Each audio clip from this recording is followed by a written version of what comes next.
Alright, now I'm recording. Okay, good. So that completely useless preamble did not matter at all. It's not going to be on YouTube. And hello.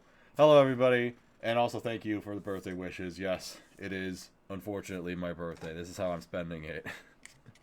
That's okay. If I wasn't doing this, I wouldn't be doing anything else anyway. Now I want to take some cold pills. I should have done this earlier, but I forgot. So, now that I see them right next to me.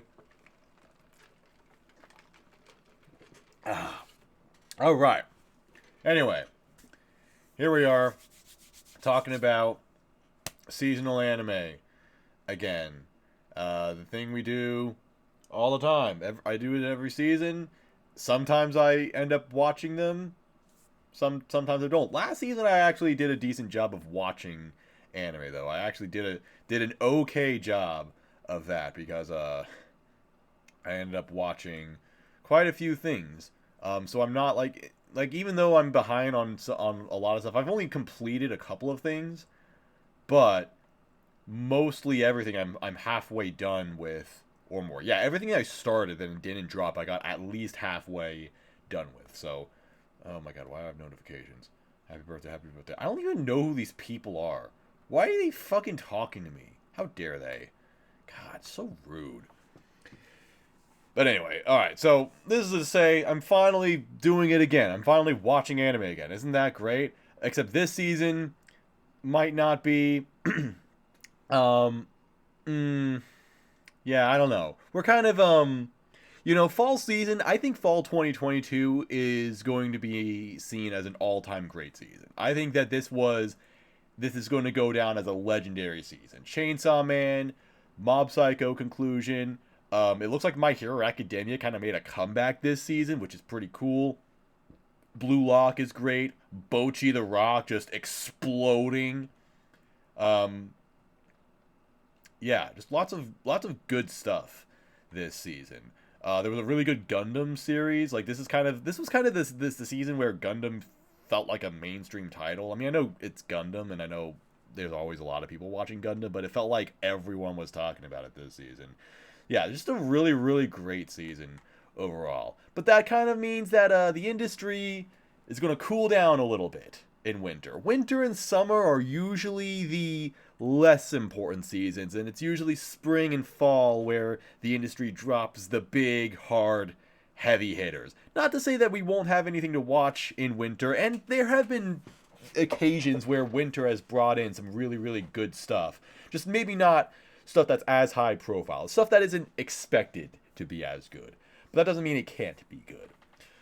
So, let's see where we go with this. I have no idea what's coming out, by the way. I have no idea what's coming out this season. I know what's coming out next season. I say spring and fall are usually the more important seasons, and then fall also has some of the dumbest shit of all time coming out. But we'll get there in 3 months. Anyway, so we're going to start off with something that is very, very popular, something that is very, very prolific, very, very highly anticipated Season 2. We've got the second season of Vinland Saga. Vinland Saga, the first season, actually Vinland Saga, the manga, I'm not entirely sure what the story is with the adaptation here, because Vinland Saga started in 2005, I think, no, that's not the manga. Like, it's not necessarily, like, classic. Yeah, 2005. I was right. I know things. It's not, like, quite old enough to be, like, classic, but it is considerably old. But for some reason, it wasn't adapted into anime, or they didn't start adapting it into anime until 2019. Not sure why. Not sure why it took so long, and not sure why in 2019 they finally decided to adapt it, but there it is.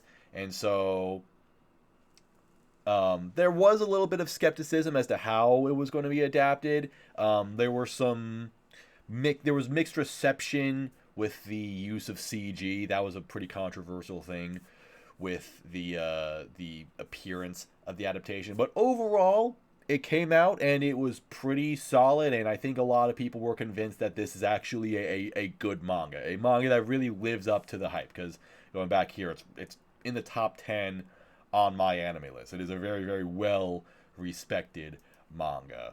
So yeah, the first season it adapted this. It adapted a couple arcs. It kind of felt like a complete story within that one season, and it was solid. It was really really good. I didn't love it at first because I just didn't like the main character all that much. But then as it goes along, you realize it's not really about him. It's not really about the guy on the cover, this dude, Thorfinn. It's actually about the antagonist, Askeladd. And his story is absolutely freaking awesome. Which leads me to wonder what season 2 is going to be like. Because his story is complete. His story has been told. He's not going to have a major... he's probably not going to be in season 2 all that much. So it makes me wonder what is season 2 going to be like. Now, there's room for excitement because this is apparently the arc that people say is the best content of Vinland Saga. We are getting the Farmland Saga arc, as it is called, or as it's known as. So this is where people say that this is the arc where people say like Vinland Saga really becomes a peak series. This is like yeah. This is the golden age of Vinland Saga, basically. So, we'll just see what happens. I'm not entirely sure. I know very, very little about Vinland Saga. I just, saw that first season. But yeah, that's just what I hear. We're going to get the best arc of this manga. And it'll be interesting to see how they adapt it, because they've actually changed studios. And I'm not entirely sure how to feel about that. I'm going to assume they've changed staff. Oh, actually, okay, no, never mind. They've got the same director. So they've got the same guy running it, but instead of Wit Studio, who did the first season, it's MAPPA. Because MAPPA is adapting everything. Yeah. Studio MAPPA has just decided that they are going to adapt every anime in existence. I mean, someone has to do it, I guess. There's always lots of concern for any studio that's taking on so much work. It always seems that MAPPA is not a great place for positive working conditions. And sometimes their quality can be questionable, but at the same time, they just kind of continue putting out hit after hit, because Attack on Titan has held up through 2 seasons so far. Jujutsu Kaisen looked fantastic. Chainsaw Man is one of the best looking anime ever. Yeah, I don't know. They're very, very concerning, yet at the same time they haven't really had this huge mainstream flop. They haven't really fallen on their faces yet. So who knows what's going to happen with the Vinland Saga adaptation. I don't think I'm going to watch a trailer for this, because I don't really think I need to, just because I don't really need to find more information about it. It's Vinland Saga. I like the first season. Apparently this is apparently this is where the story really gets good. So I am excited for that. So I will plan to watch that. Looks solid. I guess my hope is that we actually get more of Thorfinn, because Thorfinn in the first season, he's just kind of a whiny brat. He's just like mad at Askeladd. Like, who cares, bro? Grow up. No one cares. But yeah, like Thorfinn is that kid that you will see on Twitter with like 2 followers, and then he goes up to Elon Musk and replies ratio under everything, and it's just like, all right, like what is the point of this? Like, just get a life. No one cares, bro. That's what Thorfinn is. But again, now that Askeladd is gone, we'll just hopefully this will be. Basically, it's now time for Thorfinn to have his own story. His whole story has been getting revenge on Askeladd, but that's not really a thing that matters anymore. So what's he gonna do now? I don't know. I'm also interested in hearing why it's called Farmland Saga. Like, I wonder if that's actually what it's called, or if that's like a running gag that the entire fan base has and they've just ran with it. I don't know. But like I said, that's what they're adapting this season, so looking forward to it. My computer's running. It's still slow though. I still can't open anything. That's cool. It's cool that it turned on. Very proud of it. Pretty much the only show I'm looking forward to this season. That's fair. I'm not entirely sure. Oh, who's fucking giving me notifications? Lord Sozin? Who's this guy? I don't even know who this guy is. Who is this fucker? Who is this person? They've got good taste. I wonder if he's looking forward to the second season of Vinland Saga. Alright. Now, Vinland Saga, it's a pretty interesting series, and I'm looking forward to the second season. But is it as important as the Misfit of Demon King Academy Season 2? Alright, like, ask yourselves, deep down, what is really the most important sequel in winter? Vinland Saga Season 2 or the Misfit of Demon King Academy 2? I'm leaning towards the latter. I think that this is actually the anime to watch of winter 2023. I say with half sarcasm. So, this is what I would say is honestly one of the most overhated anime out there right now. Like, the first season, people just, like, destroyed this anime. People just dug into this show and were like, this is the fucking worst anime. BOFURI S2. Why don't you BOFURI these nuts? Anyway, people were like, this is the worst anime ever. It's all the same generic Demon King isekai garbage you've seen, but just dumbed down even further. It's so bad, it's so stupid, and blah blah blah blah blah. But you know what? Honestly, it was not bad.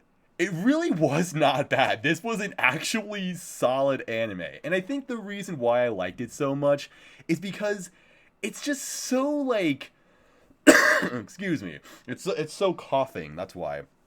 It's so, like, earnest with itself, I guess. Like, yeah, it's ridiculous and it's stupid, but it also kind of owns that. Like, it's aware that it is a ridiculous power fantasy. And by being aware of itself, by being so self-aware of it, the main character is actually really enjoyable because he knows he's like this, you know, awesome badass who can just do anything. And that's how we act. He's just a guy who gives no fucks. He does not give a single fuck about anything, about anyone. And like, anyone who wants to fuck with him and say, like, nah, this guy ain't shit. Because the whole conflict is that he's actually the evil demon king that once ruled the entire world or something. But then he and the hero, you know, the typical isekai protagonist, they came to an agreement. And he allowed himself to disappear for like 1,000 years. And then he ended up resurrecting. So he's like, alright, sick. I want to see what the world is like now that I've been gone for a long time. And apparently, history had been completely rewritten, where now there is or was a Demon King, but not him. Someone else showed up and claimed to be the Demon King and completely took his place. So now he's in his own school, like the school that he once built long ago, and he's like, actually, I'm the real Demon King, and everyone was just like, no, you're not. And so he just kills everyone. And it's great. He loves his mom and they have gratin every night. Yeah, that's awesome. Yeah, so the first episode, I think, the main, they do the typical thing. Like, he enrolls in high school, the most popular character of the school or whoever challenges him to a duel. He's like, I'll fuck you up, bro. You don't want none of this. And so the main character, he accepts the challenge. He's like, yeah, all right, let's duel. They go in to this officially sanctioned duel in front of the entire school, and in 0.0001 seconds, the main character blows the other guy up.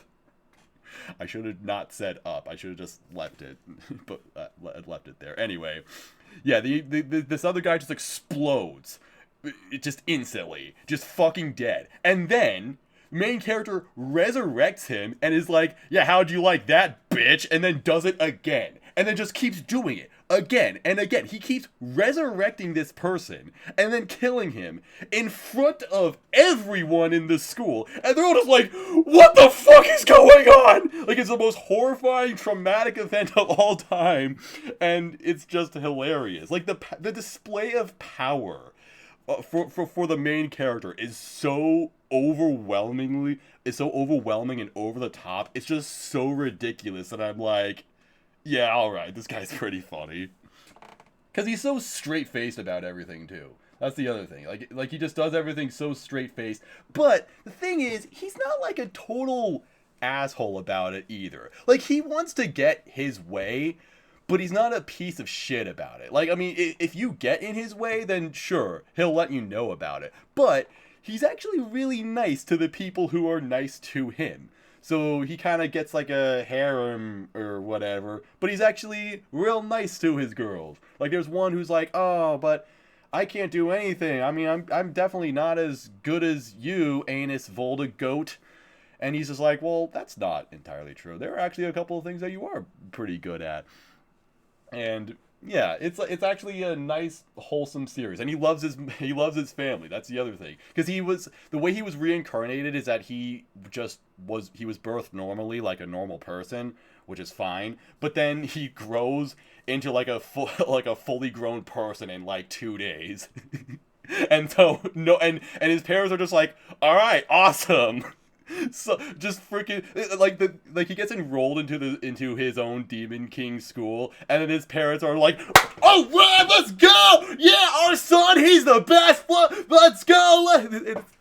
They're just so wholesome, and because this guy is so ridiculous, but they don't question it at all. Like, they're like, yes, our 1-month-old son. He's so accomplished in this world. He's just like. They're just great. So they have he has a lot of mutual respect for people, and that's great. Yeah, that's about it. Hang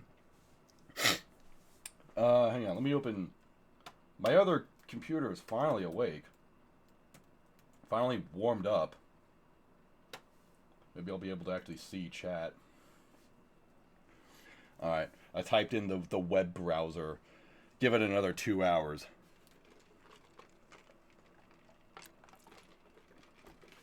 But yeah, personally, I genuinely thought this series was fun. And it actually had a decent story, too. That was the other thing.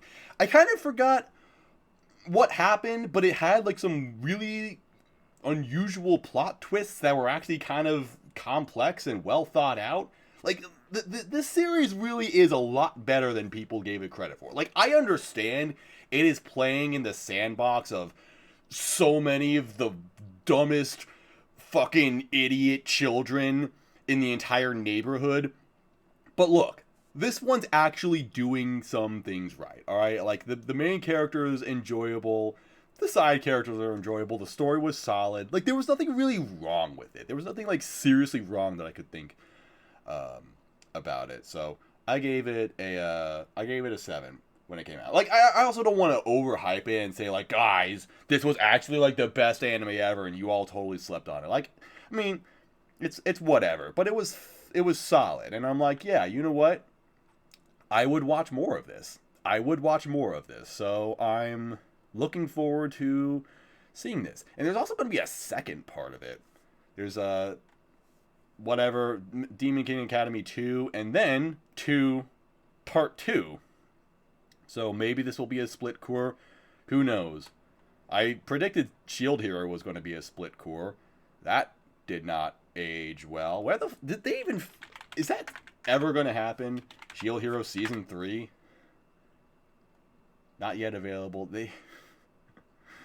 Jesus. The absolute state of Shield Hero. Oh my god, light mode. What is this? Why did it turn on light mode? Oh, this is horrible. How do I turn it off?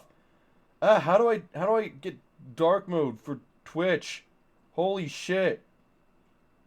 Chat appearance. Dark mode? Okay, you know what? I have a dark mode plugin. Fuck this. Oh my god, it's loading. It's taking so long. Fuck. Isn't this riveting content, guys? I won't do anything. Oh my god. Everything sucks. This is why I don't use this computer anymore. Alright, finally. Oh, I can see now. With my eyes. Sorry about that. Okay, anyway. So yeah, I think I'm about done with talking about Demon King Academy. Part 2 or whatever. Yeah, looking forward to it. Okay, now, I guess we've talked about some really important sequels, but are they as important as Don't Toy With Me, Nagatoro-san? Second Attack? The answer is no, it's not important. We're not talking about this. Alright, Tokyo Revengers, Season 2.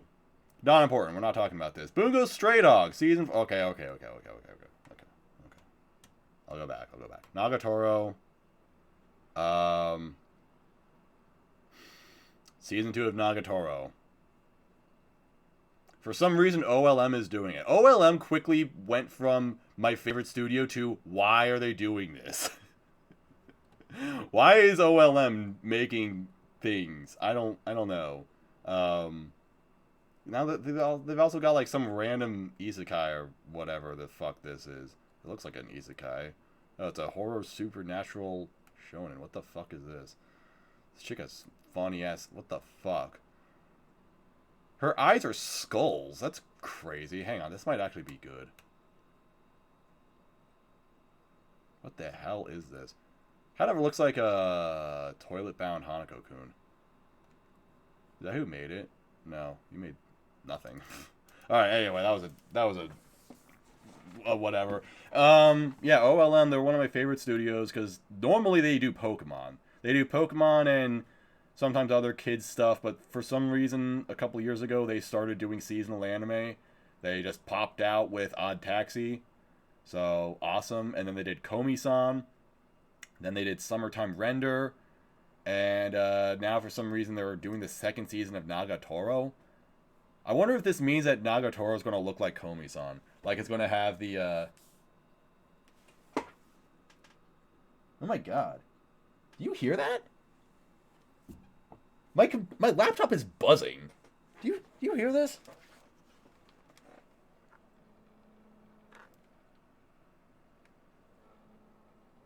Oh, what is that? I don't like that noise.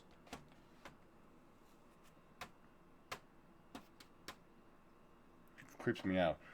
Huh, I think my computer's gonna die. Whatever. I guess I'll see a trailer just to see if this looks like Nagatoro, or if this has like the manga animation that Komi-san did.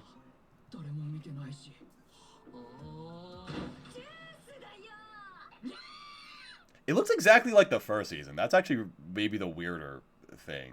It doesn't look any different from the first season. I mean, I'm sure the first season looked fine. I don't know. I'll just say this. I didn't watch the first season. It is nothing that I have absolutely no interest in this series. That's what I'm trying to say. I have absolutely no interest in it. I'm not entirely sure why people like it so much. I didn't find it funny. I didn't laugh. I made it lose subscriber. But I don't know.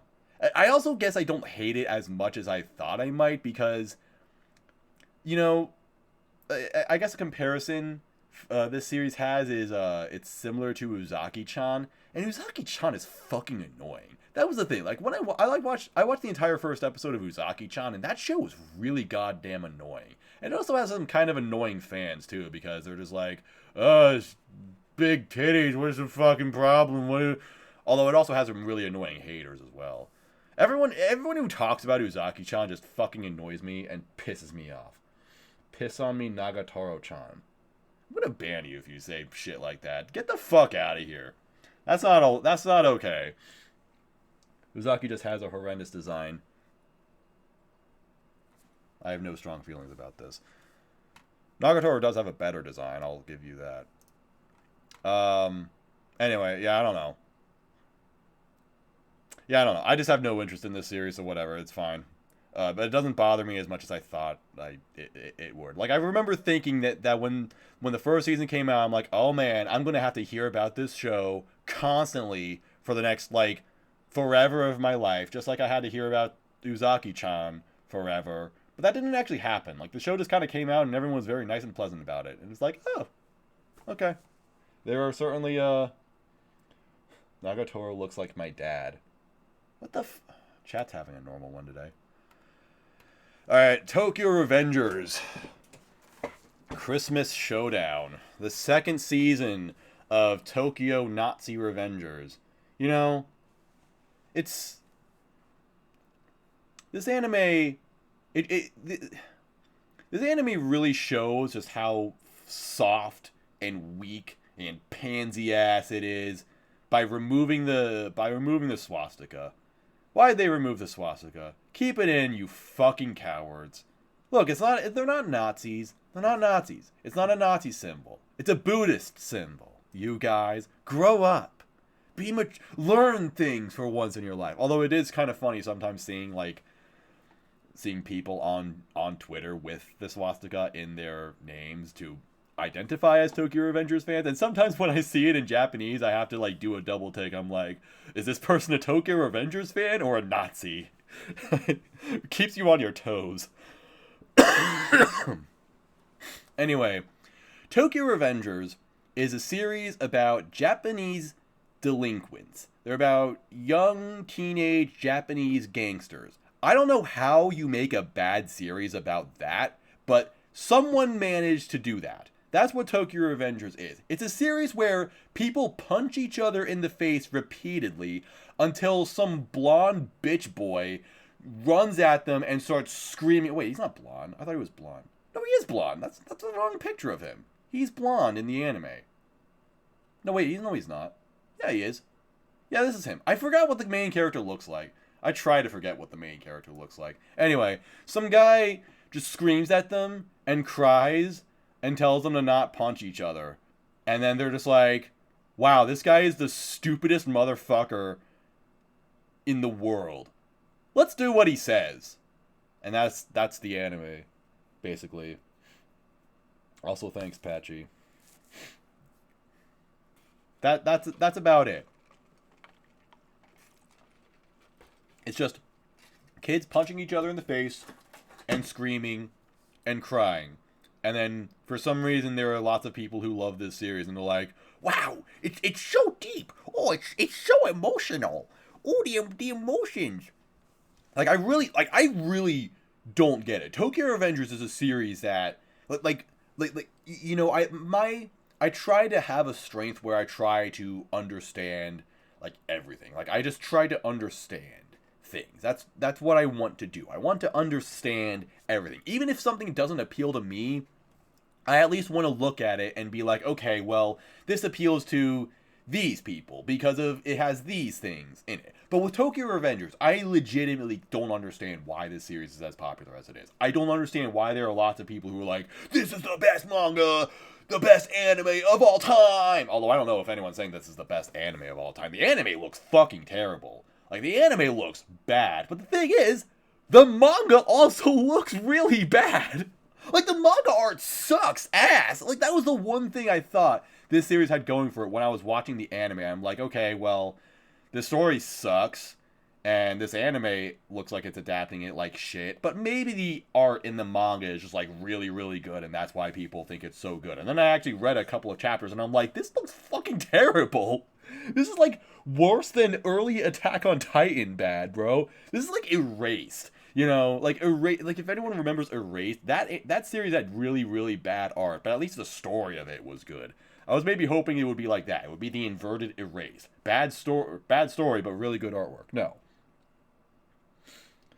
The manga got even worse. Yeah, that's the other thing. The manga apparently just ended, and it has, the worst ending ever. And I read that shit, and I'm like, yeah.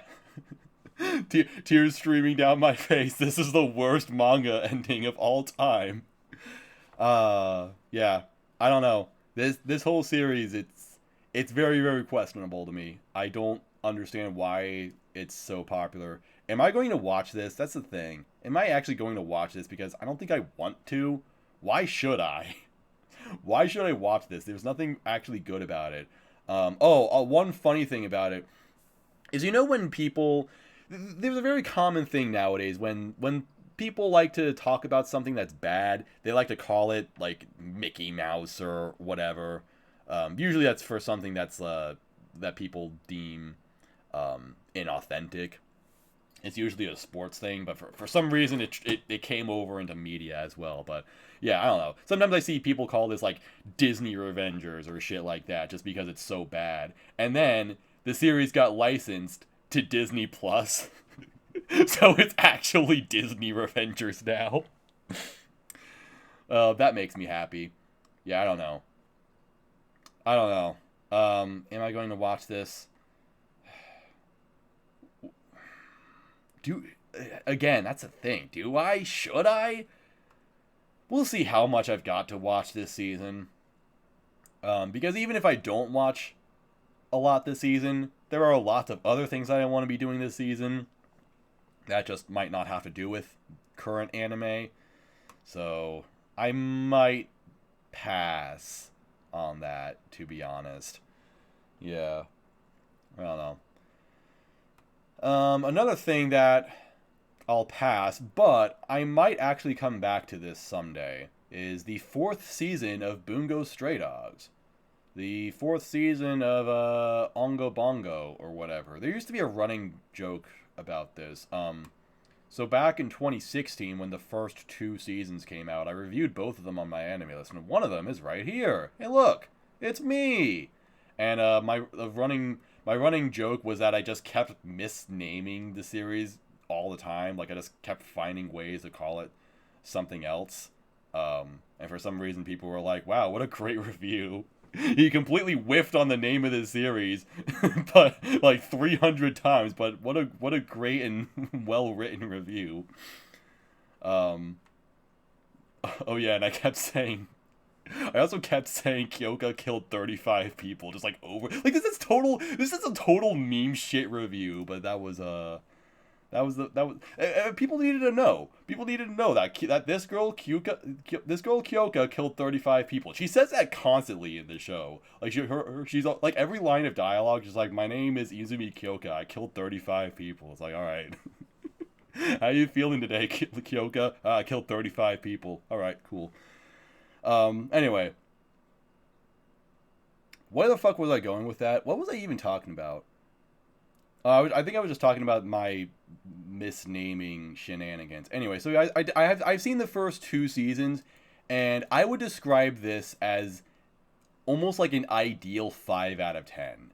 Like, I didn't love this series, both parts of it, but I didn't hate it either. There are some really cool things about this series. Everyone has a really like oddly specific superpower. Like some characters have like really general superpower. Like, I don't know, one guy is like really strong or whatever. Like the main character can turn into a tiger. That's kind of a cool thing, I guess. But then there was another guy who was the main villain of season 2 was this guy whose power was money. Like he would like, well, how the fuck did it work? It's like he converted money into physical strength. That was like the thing. He would actually fight you, and then he would like he would like use in-game currency on attack buffs. That's what it was like. Unironically, not actually like a video game, but like, I don't know. That's just kind of how it worked. Like, he had a lot of money, and he would just spend money somehow to get strength. So, again, kind of weirdly specific, but it was kind of cool, and seeing it in the show was pretty cool. So yeah, every character has a very, very kind of unusual superpower, and it's all based on literature. So there are characters based off of like Edogawa Ranpo. There's the guy Osamu Dazai, who's, you know, based off of Osamu Dazai, the author. Except they do a very weird twist on Osamu Dazai, because apparently I think Osamu Dazai killed himself. Like, I think that's the thing. And so this character's gimmick is that he cannot die, but is constantly trying to die. Like, he wants to find a way to die, so he's constantly trying to kill himself. And it's a really, really weird gag that I'm not entirely sure how I feel about. But he's a very, very eccentric and strange enough character that it's like, that he's enjoyable. He's enjoyable. And he also gets like the most screen time because everyone loves him. He's like the most deep character. So yeah, overall, I thought the series was solid. Those first two parts, well, not really necessarily solid, but they were very okay. I gave them both a 5. I might like them a little more nowadays. I might like raise the score to a 6 or so. Because again, it's not like the series was ever bad. It just has some really noticeable flaws. Like I think flashbacks were a big issue with those first two parts. The main character sucked.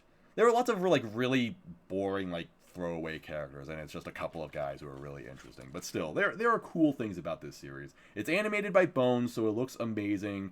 All the character designs are super freaking cool. They all have like this really cool kind of throwback sense of fashion. So yeah, it's a very, very interesting series. Very unique. And that's probably why it has a lot of people who, at the very least, watch it. I don't know a lot of people who say that Bungo Stray Dogs is like an amazing top-tier series, but it does seem like something that everyone can get something out of. And so I think that's why it's really, really popular. That said, I still haven't seen the third season. I'm just kind of on the page right now. Yeah, third season came out in 2019. Never saw it. There was also a movie that came out in like 2018 or so. Haven't seen that either. And now it has a fourth season. So I don't know.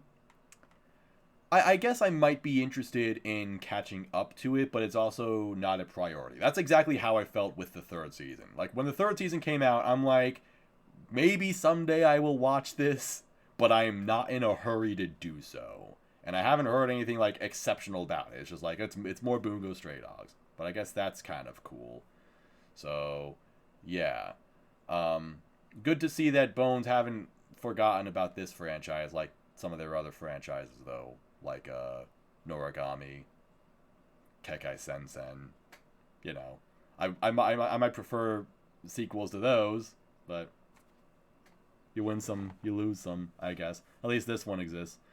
So yeah, not gonna watch that one right away, but cool that it exists. All right, here's the second season of BOFURI D's Nuts. I just love saying that. It's just so satisfying to say. BOFURI. It just feels like it was made. It feels like this what do you call it? An acronym or whatever. It feels like it was made for a D's Nuts joke. I don't want to get hurt, so I'll max out my defense. It's an isekai where this girl plays Sword Art Online, and she puts all of her character stat points into defense. And that's the joke, I guess. I don't know. Mine says BOFURI GOAT. I have seen some people who are, like, really enthusiastic about this series. I watched half of the first episode or so, and I'm like, it's another video game isekai.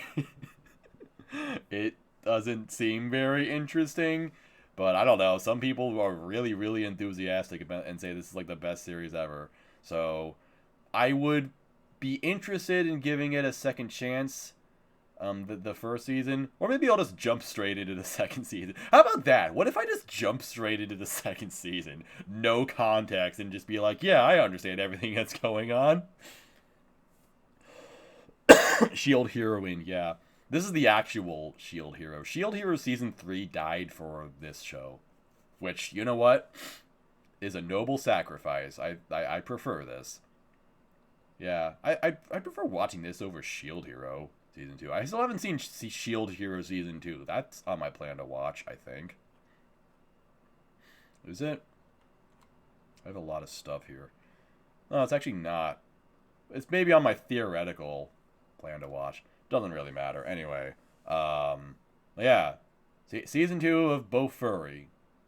It's there. It exists. Cool. I will say, this girl's real cute. Oh, she's voiced by Kaede Hondo, too. Who's the voice of Elena. Would be cool if we got a Season 2 of Elena. Just saying. I'd appreciate that. You know, no rush, guys. It's only been 2 years already. Alright, now here's something I'm interested in, but I don't know if I'm going to watch it. So this is an anime adaptation of NieR Automata. It's called NieR Automata Ver 1.1a. So, as usual, NieR is going to have some really, really weird naming scheme for the anime adaptation. But yeah, it is an anime adaptation about NieR Automata, a really, really popular Square Enix game that came out in 2017. It's interesting. I guess I don't know if it's an actual sequel or just like an additional title in a franchise, because NieR originally started in like 2010 or so. Yeah, it was like a JRPG that came out in like 2010, and I remember hearing very, very mixed things about it. Like it didn't get good reviews, but I did hear some people be like, hey, this game's actually kind of cool. Like, this game actually does some really, really interesting stuff that a lot of people are not picking up on. And then I remember when what's that fucking guy's name? I don't know the guy's name. The guy who developed it or whatever. But anyway, yeah, that guy. He like came out on E3 one year, and it was just like, hey, there's gonna be another NieR game, and some people were just like, oh my god, they're gonna make NieR 2, yeah! It was like a super, super highly anticipated thing, and then it actually came out, and everyone was just like, holy shit, this is the best game ever. Because all it took was to add a really, really hot main character. And that's how everybody became fans of NieR. And actually, I think they did just recently, like, re-release the original NieR, and I think that's what NieR Replicant is, or it was like a remake, or I don't fucking know. This series is confusing.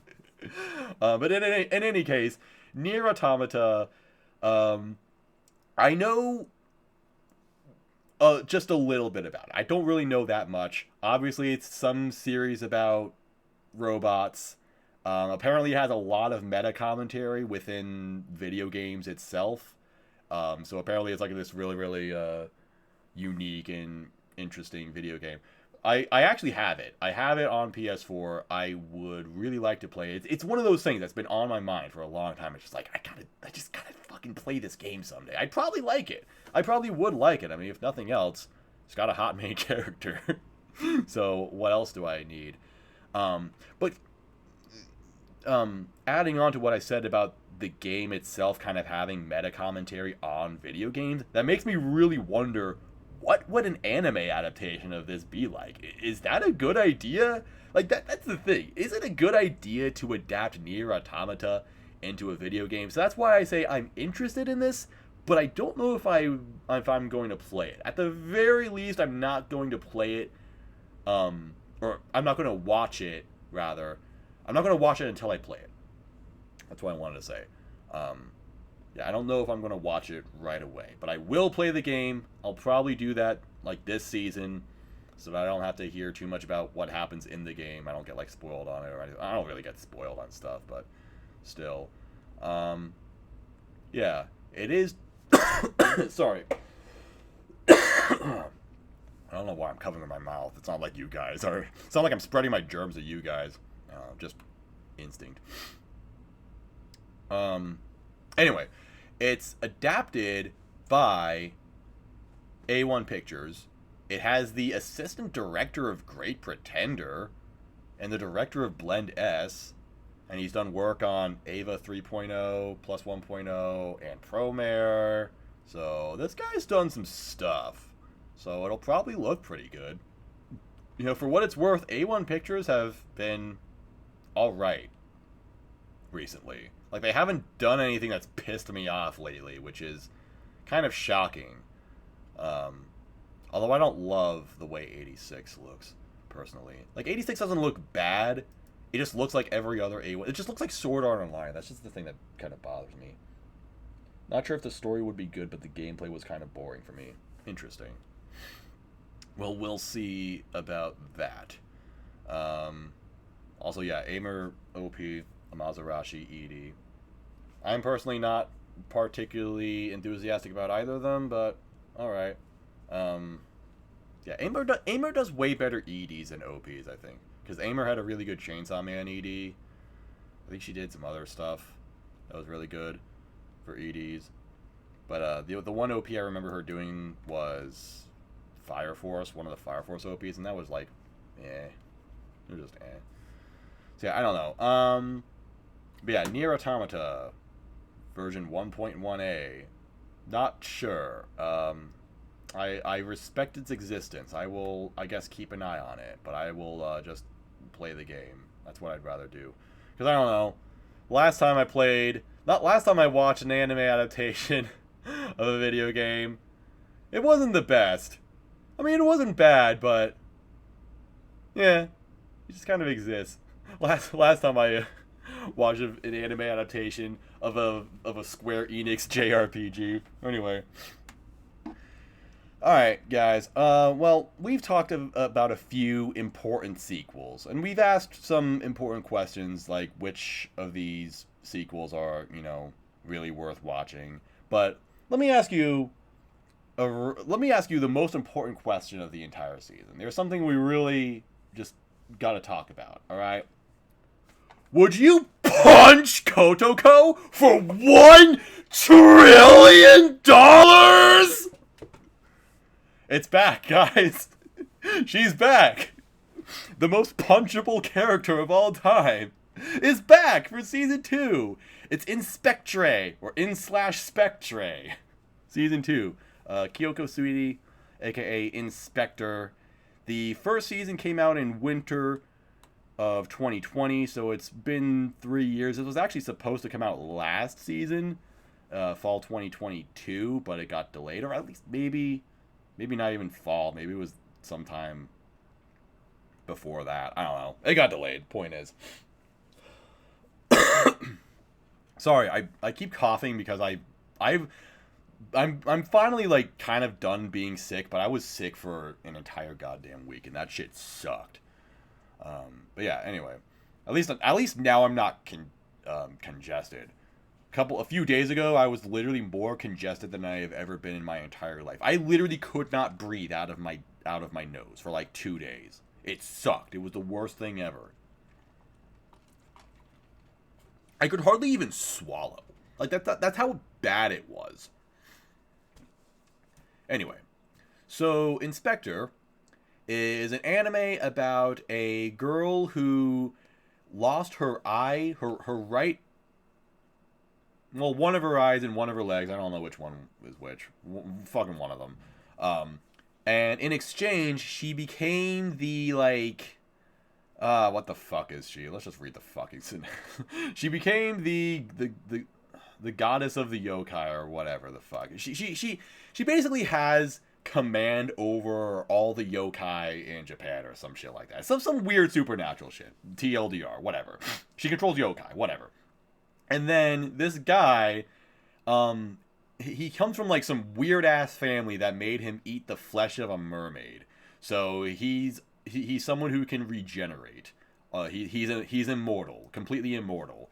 And so the two of them get into a relationship, or rather she harasses him into forming a relationship with her. So and at first they go around basically solving mysteries related to these yokai in the area, and that culminates into this one mystery about some hot idol chick who got crushed by a steel beam and is now roaming the area, carrying the steel beam and beating the shit out of people with it. Except this arc lasts 8 episodes, and it's just them shit posting on the paranormal board of 4chan the entire time. Like, this literally goes from an episodic kind of slice of life mystery about 2 weirdos into a shitpost war on 4chan. Like, I actually wish I was making that up. And in a way that sounds hilarious, but it's not. It's actually fucking excruciating to watch. It's just 8 episodes of dialogue. Like take what people say about Monogatari having a lot of dialogue, and it's just like, oh, it's just 2 characters standing around talking for like 20 minutes, and then something happens at the end. Like, that was the first season of Inspector, unironically. Like, taken to this extreme degree. It was fucking insane. Like, it was just wild. It was one of the weirdest devolutions of a show I've ever seen. It was just really, really odd. And that's a shame because the first couple episodes of this anime were awesome. Like, amazing. The two main characters are so weird that I just loved them. They have such a weird chemistry. The dialogue between them is just so much fun. Like, I really remember the first episode fondly because this girl Kotoko, she just kind of meets Kuro randomly. She meets this guy, and then upon seeing him, her first thought is, he reminds me of a goat. And then goes on like this minute-long speech just going into detail about why goats are cool. Just about why she likes goats. And I'm like, okay, this girl is fucking insane. Like, this girl is just an absolute nutcase. And then talking to this guy, he's also talking about some weird shit. Like, again, he comes from some weird cultist family. He ate the flesh of a mermaid. He's immortal and all this shit. It's like, okay, well, this guy's also completely fucking insane. And then you actually realize that they're just, like, perfectly meant for each other because they're so weird and they have such strange circumstances with their life regarding the supernatural. And that's awesome. It was just really, really good. I loved the chemistry between these two characters. I loved the episodic mysteries. And then it just turned into fucking dialogue. It just turned into this massive dialogue war for 8 episodes. It's like, I can't believe it, dude. It was so weird. That being said, though, apparently that arc, that really long arc of the first season, was a one-time thing in the manga. And so, from now on, we're not going to get any more long deviations like that. We're actually maybe going to go back to what the series was at the very beginning for the first couple episodes. At least I hope so. That's kind of what I vaguely heard, and if so, I'm actually really looking forward to this. Like, because, again, the base of this series, the characters of this series and the weird supernatural stuff is actually really, really cool. It just needs to not focus on one thing for so long. Just move along with plot points, basically. So, if that's what they're going to do in the second season, I actually think that this can have a really, really big improvement. I think this series can have a large improvement. I got a text. So, yeah, I'm actually really looking forward to season 2. I'm also looking forward to it so I can make more jokes about Kotoko getting punched. That meme, like there's basically one clip of her getting punched in the first season, and so I did this meme where I said, "Would you punch Kotoko for $1 trillion?" I said that on Twitter in this really, really exaggerated way. They just kind of make fun of those, like, I don't know, these used to be more popular, but there would be like these, I don't know, social media challenge posts where it'd be like, would you kick this puppy for $1 million? And it's just like, what the fuck kind of question is that? I would fuck that puppy for $1 million, bro. So I was basically, I basically did that with Kotoko, and I just did it like 10 times, and it was hilarious. It was just great. I love doing that. And now it's back. Now it's back. I can do that again. Fucking phenomenal character design, by the way. That was another thing. The character designs in this series were freaking goated. One thing that's unfortunate. Yeah. I don't think that was mentioned by Poikar. Is that yeah, Uso Tokame is not coming back to do the OP. The first season had an amazing OP. Like actually one of my favorite openings of all time. Unfortunately, and I was really looking forward to season 2 because I'm like, all right, sweet, we're gonna get a new Uzukame OP. Unfortunately, that's not going to happen. That's never going to happen because the singer left the band, and they're on hiatus.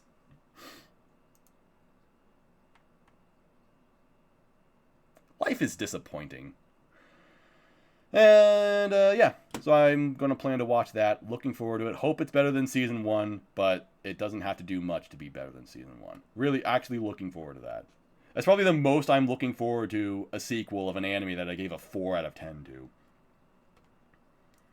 Alright, I think we might be out of the sequel area, because now we've got this series called Tomo-chan wa Onanoko. Tomo-chan is a girl. Is this like a trans story, or what is this? Tomo Aizawa and Junichiro Jun Kubota are the tightest bros you'd ever see. Oh, it's one of those series, okay. They roughhouse and spar, but through thick and thin, they've got each other's back. Yet there's just one small problem. Tomo is in love with June. Since she was young, tomboyish Tomo has been just another one of the guys. Since she was young, tomboyish Tomo has been just another one of the guys. Is this due to his extreme muscular brain nature? June doesn't notice any of it. Oh, wait. Okay, the use of pronouns was very, very strange. So it's talking about the guy in this one. Never mind. I thought it was talking about one character for both parts of this sentence. Not even when she explicitly confesses. To add insult to injury, for the longest time, he didn't even realize that she was a girl. Okay. It follows the comedic hijinks of Tomo and her friends as she tries to catch June's eye and escape the infamous bro zone. Okay. So it's about two guys. It's about bros being bros, except one of them's actually a girl, but the other guy, like, doesn't actually even really know that, I guess. Alright. That doesn't sound very funny, but I don't know. Main character, oh, the main girl is going to be voiced by Rie Takahashi. It's been a minute since I've heard a good Rie Takahashi role. It's a webcomic adaptation, which I was going to say, I'm like, this character design looks like it was drawn by a really, really amateur artist. Like someone who's been drawing for like 6 months. I mean, it's not like terrible. I've seen worse. But it doesn't look that good either. Actually, it looks better than the actual character design. This looks bad. This does not look good at all.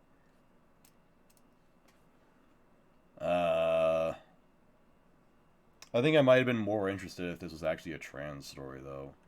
I don't know. So I guess it's going to be some kind of a slice of life rom-com. I'm going to watch a trailer. Tomo sweep. Tomozaki-kun sweep. I don't know. That didn't really show anything. Any other trailers? Okay. That was a thing. Rie Takahashi can fucking yell. That does not at all sound like her. What have I missed? I think the last time I heard Rie Takahashi in an anime was Kakashi Goto. Like what the fuck? She sounds completely different now. That's an impressive tomboy voice that she has. I could barely really understand anything. I didn't get much out of that. The character designs all look terrible. I'm just gonna be honest. None of them looked good. I just don't like the way the show looks at all. Twitter will explode when we meet Carol's mom. Panic. Okay, so this seems like something that you are aware of. What am I missing about this? Is this something that I would enjoy? What is this about? I don't know, because this doesn't seem very interesting to me. Seems like some kind of seasonal rom-com, kind of on the likes of, what was the one that came out last year? The one that was just like, whatever. There is lore about her pregnancy. What the fuck is this series?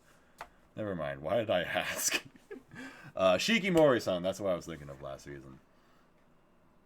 I don't know. Just one of those rom-coms about, I don't know.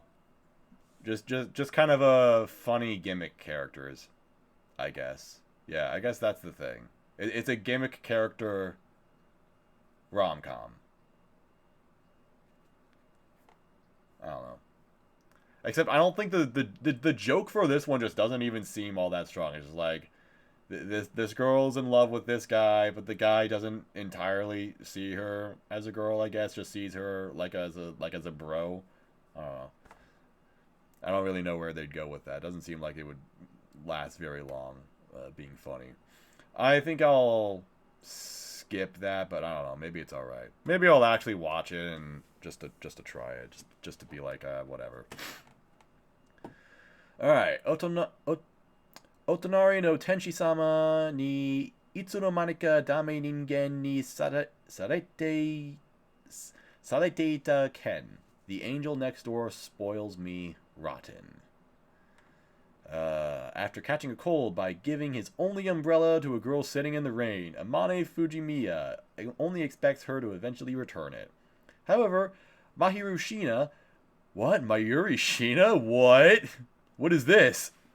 The angel of Amane's school and his neighbor instead gives him a lot more than that. Instead of just the umbrella, she insists on returning the favor by helping him recover from his cold. However, she is oblivious to the battlefield that is Amane's apartment.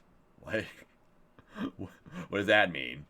The only word Mahiru finds from her mouth to describe the chaos is unsightly.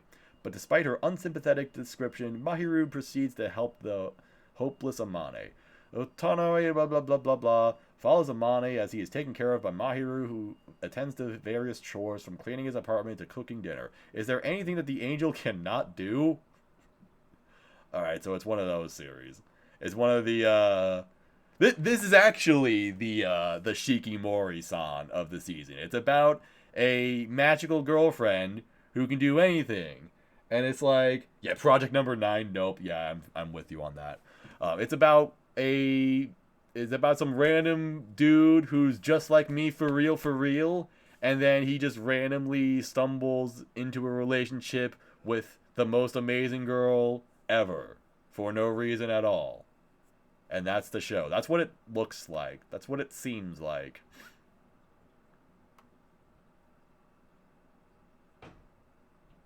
She looks like a visual novel protagonist.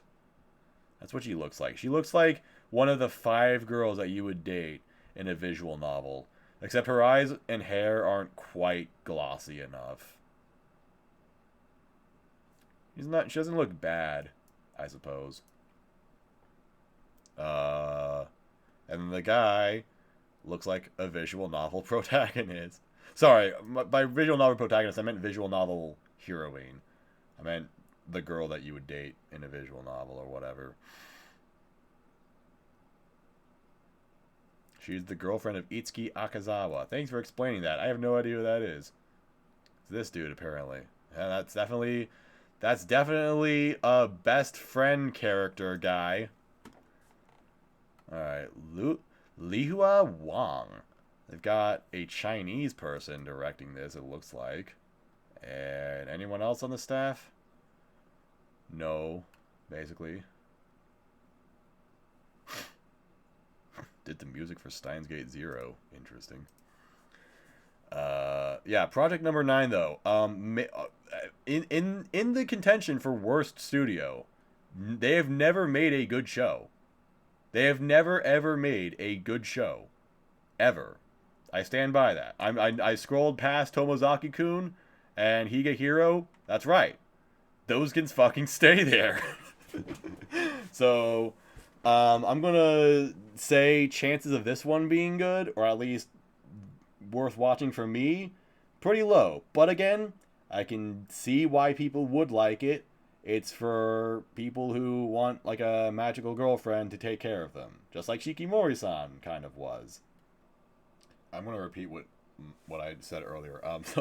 So Minds in chat said, why do all Project Number 9 characters look the same? And that is so true. I actually haven't thought about that until he said that. But that is so true. Like, all their characters do look like they come... It's like what I said about 86, where it just looks like Sword Art Online. Like, A1 Pictures just has this general style where just everything looks like Sword Art Online. And that's exactly what Project Number 9... Like, this girl looks like she comes from Higehiro, who looked like she came from, I'm trying to think, what was that fucking show from 2016? The one about girls online. Oh, no one knows what I'm talking about. I guess Tomozaki-kun looked a little bit different just because it had a unique enough character designer, but that's about it. Yeah, so this looks like it's not a... Oh, it is tagged as comedy. I was going to say it doesn't seem very rom-com, but I guess it actually is going to be a rom-com. But I guess it's more going to be on the wholesome side of rom-com, where it's just two people being in a relationship and appreciating each other.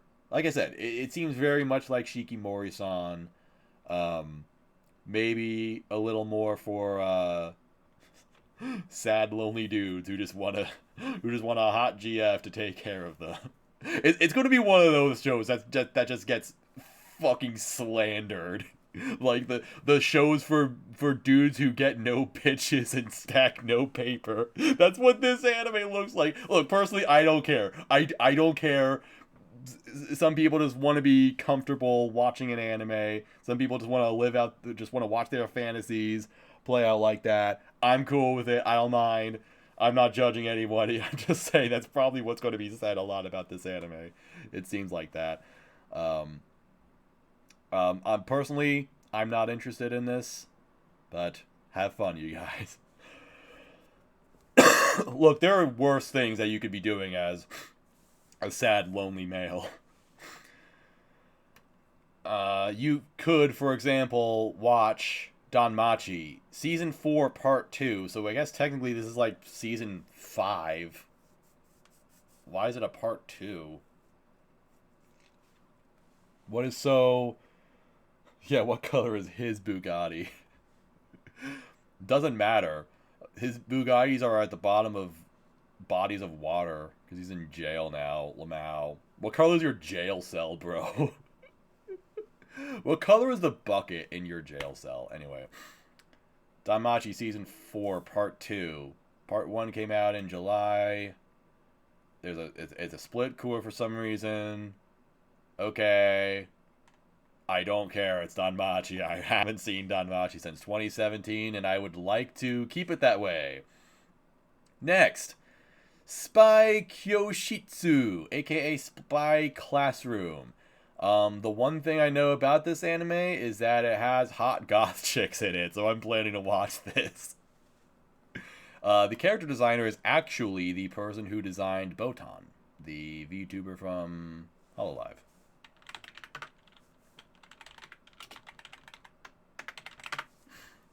Which, if you look at her, it's pretty fucking obvious.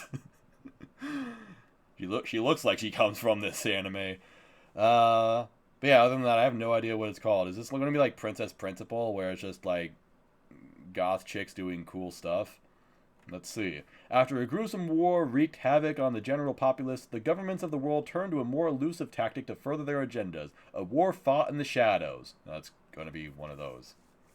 Lily, a beautiful girl with white locks, is a student in one of the many institutions that train youths into becoming capable spies. Unfortunately, despite scoring well in the written exams, she only manages to barely pass her practicals. With no real-world skills to speak of, her hopes of graduating are dismal, until she is offered an opportunity to join the mysterious team Tomo-shibi and partake in an impassable mission. What do you mean, impassable mission? Is that just a typo? Or is that specific? I don't know. Excited by the prospect of working with the elite, Lily enthusiastically accepts. However, she is struck dumb when she is struck dumb. That's the first time I've heard that. Usually they say dumbstruck, whatever. She is struck dumb when she arrives at Kagero Palace, and the true purpose of Tomo-shibi and its hopeless situation comes into light.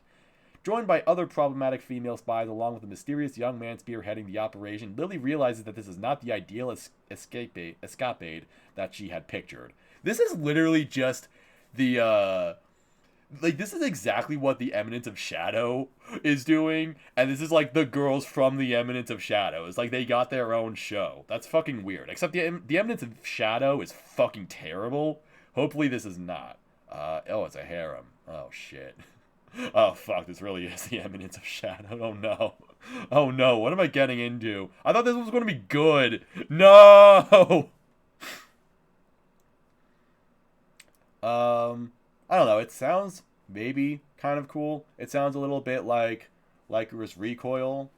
It actually does sound like Princess Principal. It does seem like that was an inspiration for it.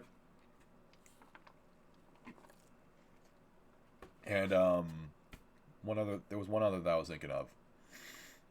And I just kind of forgot it. Oh boy, I just kind of forgot what the other thing was that I wanted to say. Oh well.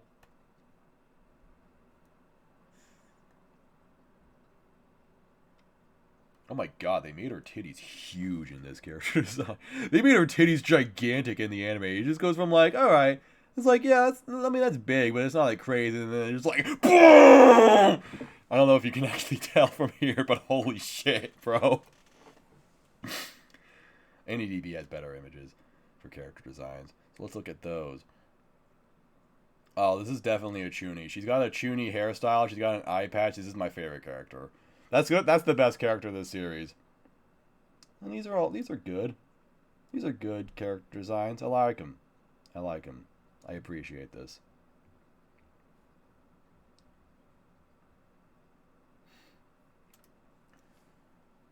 Absolutely based. So true.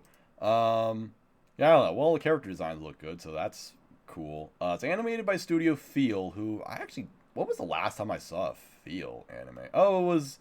Oh, I meant to watch this. The Yakuza's Guide to Babysitting. This has a good score. That's good, because this looked good. Wait, Gaina also did this? What the fuck? Yeah, this anime about raising... It's kind of like a Way of the House Husband, but not fucking terrible. Or not terribly animated, rather. That manga's probably fine. I wanted to watch that. Alright, so that was the last time I saw a Feel show. Or it was this. Bokutachi Remake. This anime was not good. I don't even know why I watched it. It was like the one anime that's like the one anime I've completed in the last 2 years or something. But anyway, Studio Feel, they do a good job. They bring some good animation. I respect them as a studio. The synopsis sounds like it could be good, but at the same time, the fact that it's a harem makes me question it. The fact that it's a light novel makes me question it. Like again, this show already exists as The Eminence of Shadow, which is a terrible series. But I don't know. It seems decent enough though. There's Nonok as for the OP. They did the OP for Mahou Shoujo Asuka. The OP of this anime was freaking great. Bad anime, but really, really good OP. That was what I remember from them. I don't know. I'm going to plan to watch that. I guess we'll watch it at PV real quick. See if this is actually good looking. Okay, I'm bored. Here's what I want to know.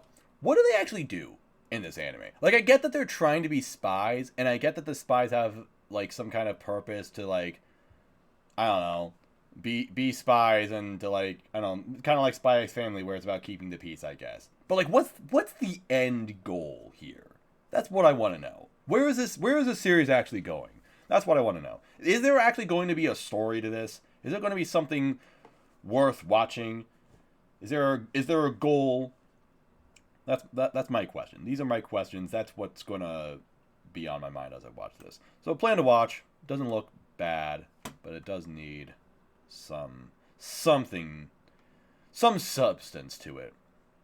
All right, here is Kamitachi wo Hiraweta Otoko's second season. By the grace of the gods, season 2. Season 2 of what? What the hell is this? Fall 2020. What the fuck? I don't remember this at all. Deep in the forest, far from any human contact, there lives a child named Ryuma Takebayashi. He engages in a rather strange hobby of keeping various types of slimes as pets. Furthermore, despite his young age, he has a sturdy physique and good ability for magic. All this because having endured much hardship in his previous life, the three gods grace Ryuma with the second chance to pursue one goal, savor the wonders of life. After 3 years of comfortable solitude passed by, Ryuma meets people that will change his current life forever. When he encounters some help, some soldiers sent to his wound, encounter the company and do some complete and new reasons. Oh, that sounds fucking boring. Why did this get a second season? It's about a dude who gets isekai'd, and then he lives a quiet life. So it's just like every other isekai that has come out in the last, like, 4 years. It's called Slime 300. Watch that. No thanks. Kubo-san wa mob wo yurusanai. Kubo won't let me be invisible. High school student Junta Shiraishi, has a simple goal, to live a fulfilling youth. However, achieving this goal appears to be harder than expected, as everyone in his surroundings often fails to notice him due to his lack of presence.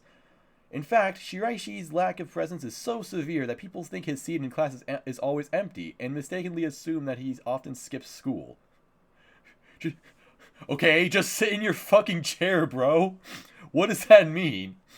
There's even a weird rumor spreading around class, claiming that those who successfully spot Shiraishi will be blessed with good fortune for the day. So far, the only person who notices his existence is Nagisa Kubo, the girl seated next to him. Unfortunately for him, though, Kubo likes to tease him on a daily basis and often puts him in unprecedented and nerve-wracking situations. However, as Kubo's playful antics continue to involve the reluctant Shiraishi, he may soon discover that his youth might not be as boring as initially thought. Okay.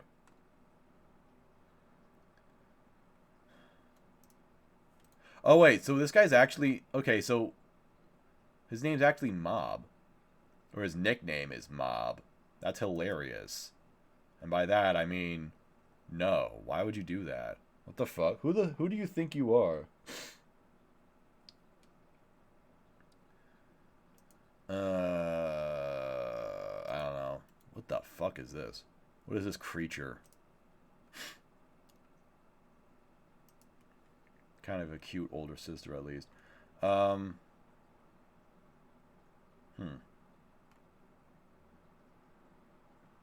the same synopsis. Whoa, it's actually got a lot of people reading it. And a good score. So that's cool, I guess. It's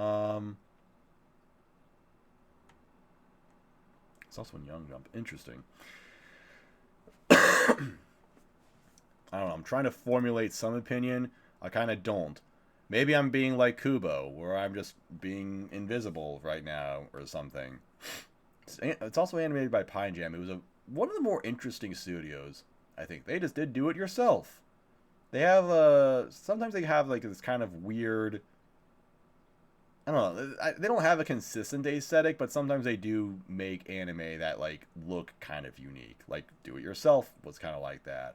And Gleipnir, although that one looked fucking terrible. So let me look at this. Let's see how this is. This guy reminds me of Tanaka-kun. He kind of looks and acts like Tanaka-kun. I'm kind of getting Tanaka-kun and a Haran-san vibes from this. It seems very quiet, very mellow, and kind of cute, honestly. Wait, she's voiced by Hanakana? I did not pick up on that. Oh my god. Rare Hanakana sighting? What? Oh my god, that is Hanakana. Oh,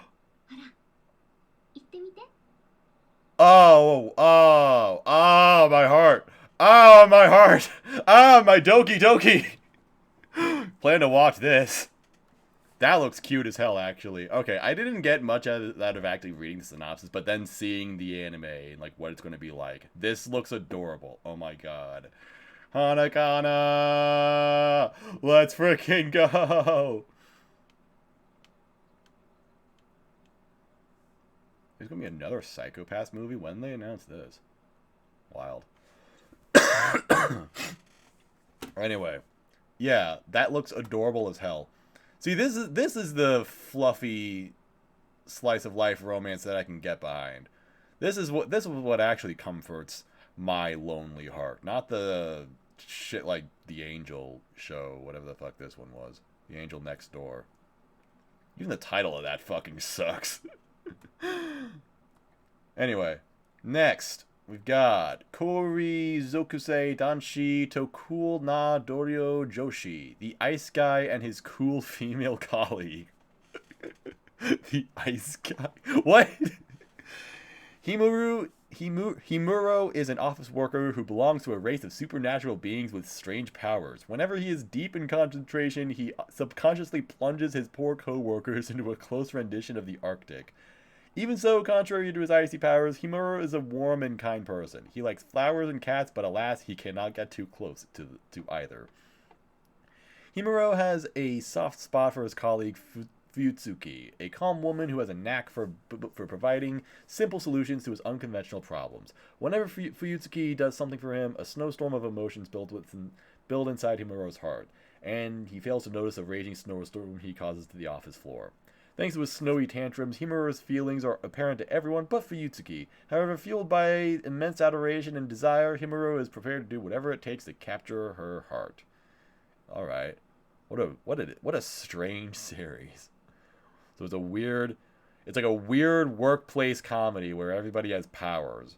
but it kind of seems like an ordinary piss on me ice guy. Chat's having a normal one today. It's like an ordinary office rom-com, but everyone has superpowers. Yeah, that's what it's like. This is a great character design. I love this illustration. Hey, Frame, put this on my wall. This one's alright. She looks significantly different, though. This is like two completely different characters. What happened? I bet the manga is drawn really well, though. Looks nice. Yeah. Who drew this? Some person who's done lots of one-shots. Pretty cool. Let's check out their Twitter. Maybe they've done cool stuff on Twitter.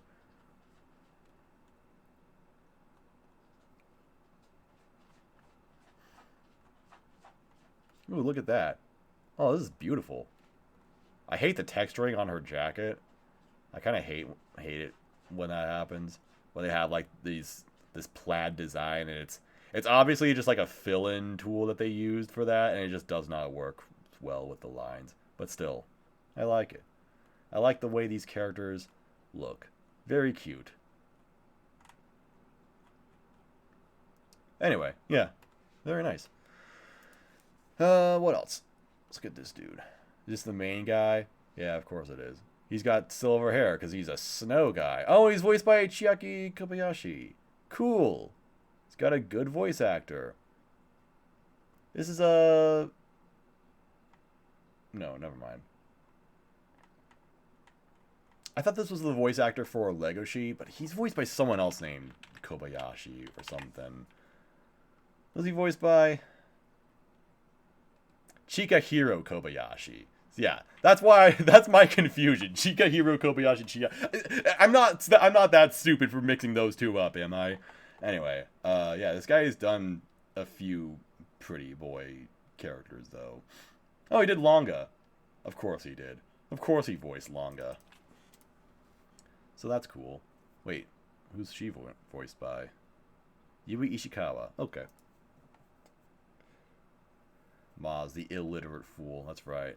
Oh my god, it's Komi-san. It's Omori-san. I don't know. There are no videos for this. Oh wait, that's because it's the manga. That's why I couldn't find the voice actors. Okay. Mankyu is the director. Just someone named Mankyu. They've done nothing that I really know about. They've directed Idol Girls shows. Like, they directed Idolmaster. Yeah, basically. Just that. Alright, interesting. Let me look. Hang on. I bet $1 quadrillion this anime is popular than More Than a Married Couple, but not lovers. Alright, thanks, My Anime List forums. Alright, let's look at this. Oh, you know what this actually kind of looks like? This kind of looks like After the Rain. That's what that anime is called. Hang on, I'll get back to this.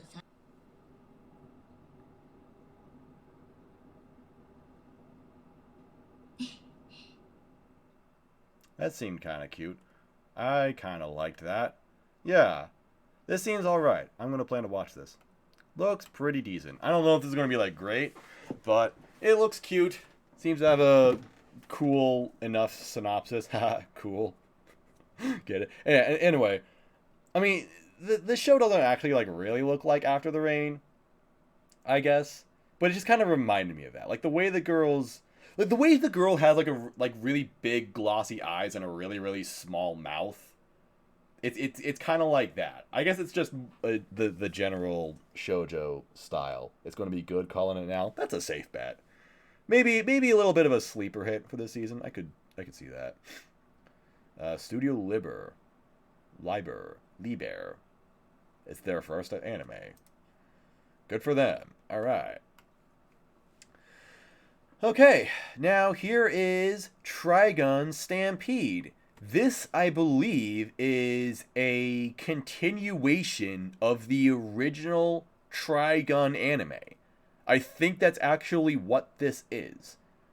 Yeah, Trigun an adaptation of a manga from a long ass fucking time ago.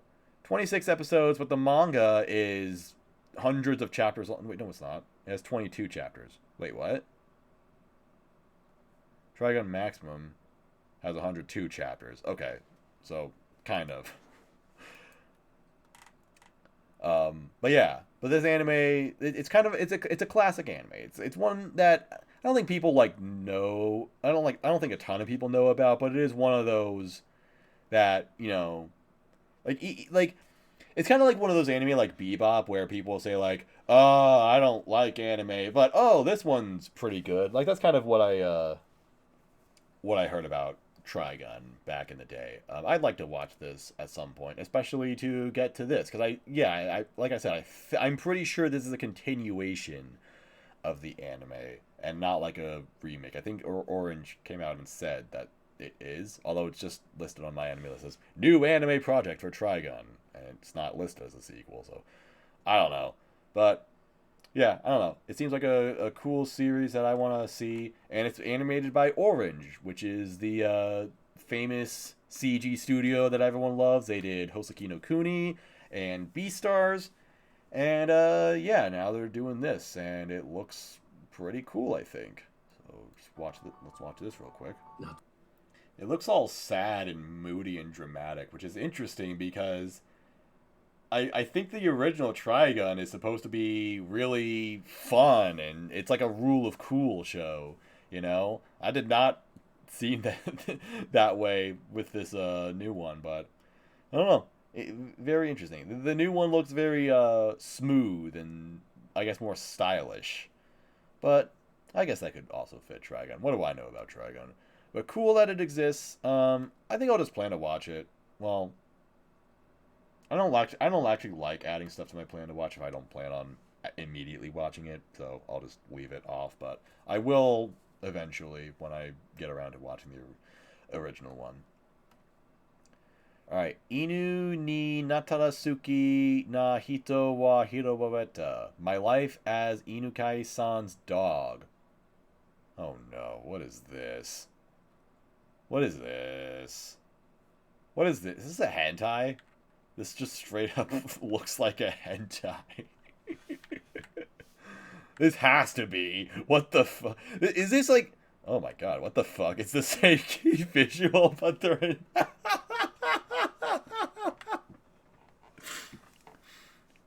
Is this like a mirror tights where it's a meme thing? Is this by Yum Yum? No. I actually was really hoping this was by Yum Yum. What the fuck? The main character's name is Karen. She looks terrible. You got her in this show, and it's like, I don't know, it's kind of like, alright, yeah, I kind of see it, but then the actual character design is like, bah. No, this looks like a low-budget hentai. This looks exactly like the girl from Citrus.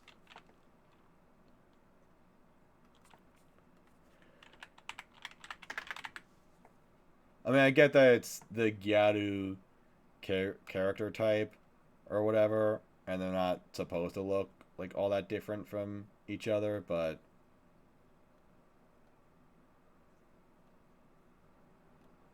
nah, it's the same. It's the same character design. It's the same character design. This is Citrus. We're getting citrused. We're getting citrused, and I don't like that. I don't appreciate that. They say every dog has its day. That's especially true for our protagonist, who was just turned into a dog and now lives every day under the care of his crush Inukai-san. Of course her name is Inukai-san. Of course the girl's name is Dog, basically.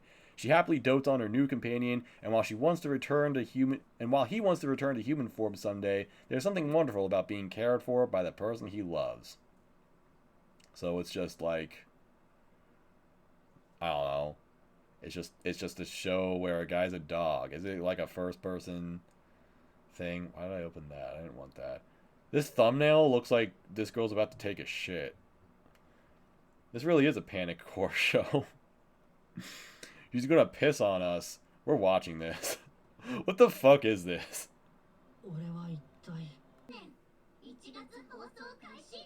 I love that exercise that the characters do, the actresses do at the end of the PV, where they all say the name of the anime and other stuff at the end of it.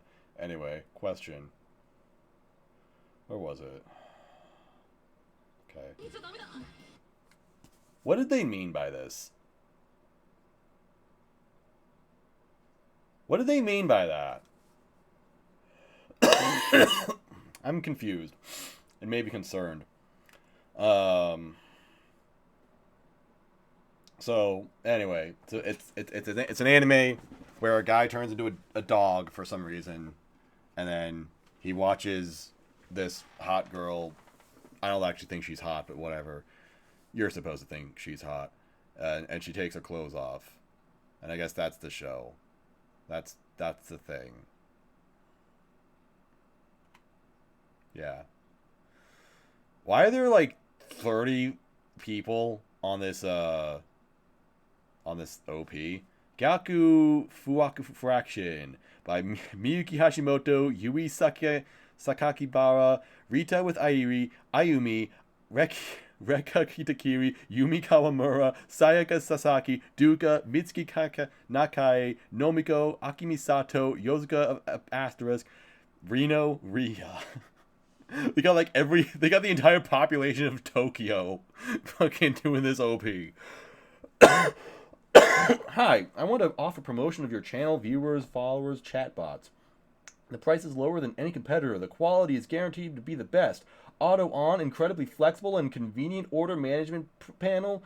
Everything is in your hands. Turn it on, off, customize. Go to dogehype.com. Oh my god! It's my lucky day! Holy shit, guys! I can get free chat promotion or what the fuck ever. That's what I want. I want more people watching me look at anime trailers where a girl gets naked and puts her dog on her crotch. Shinka no Mi Shiranai. Oh wait, this got a second season. Shinka no Mi.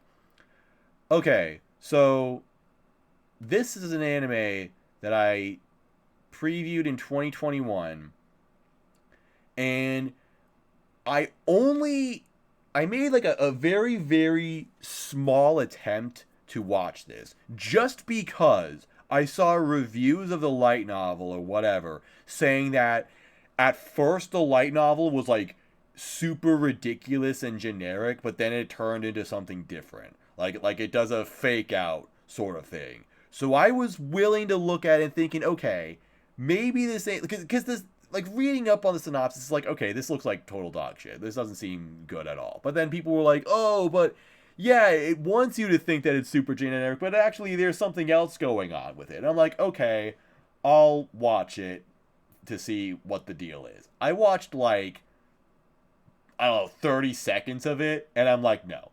I don't give a shit what the twist is. This anime is so fucking annoying that I'm not doing it.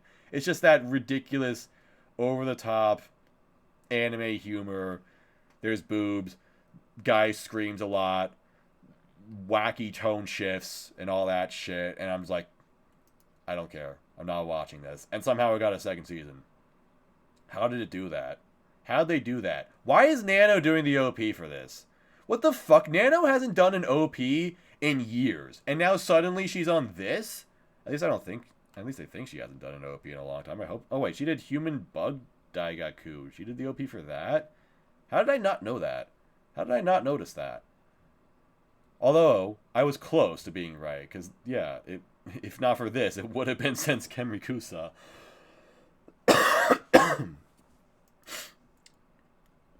But why? Why though? Why though? I don't know, man. Whatever. Fuck this. How the fuck that get a second season? Bullshit. Isekai Nonbiri Noka. Farming life in another world. It's Farmland Saga, but it's Isekai this time. Well, what's the point of watching Vinland Saga Season 2? Guys, why do we need Vinland Saga Season 2? Why do we need this Farmland Saga? What's the point of watching this farm show when we have the farming Isekai? I mean, really, what's the point? Which is going to be better? Vinland Saga or farming life in another world. Having died of sickness at the age of 39, Machio Hiraku is given the opportunity to go to another world. When asked what his wish is by God intending to give him strength, he requests to have a healthy body. Offered a second wish, he chooses to live peacefully. A third wish to be able to know the local language. And for a final wish to be able to be a farmer. Why be a farmer? Why that specifically? I don't know.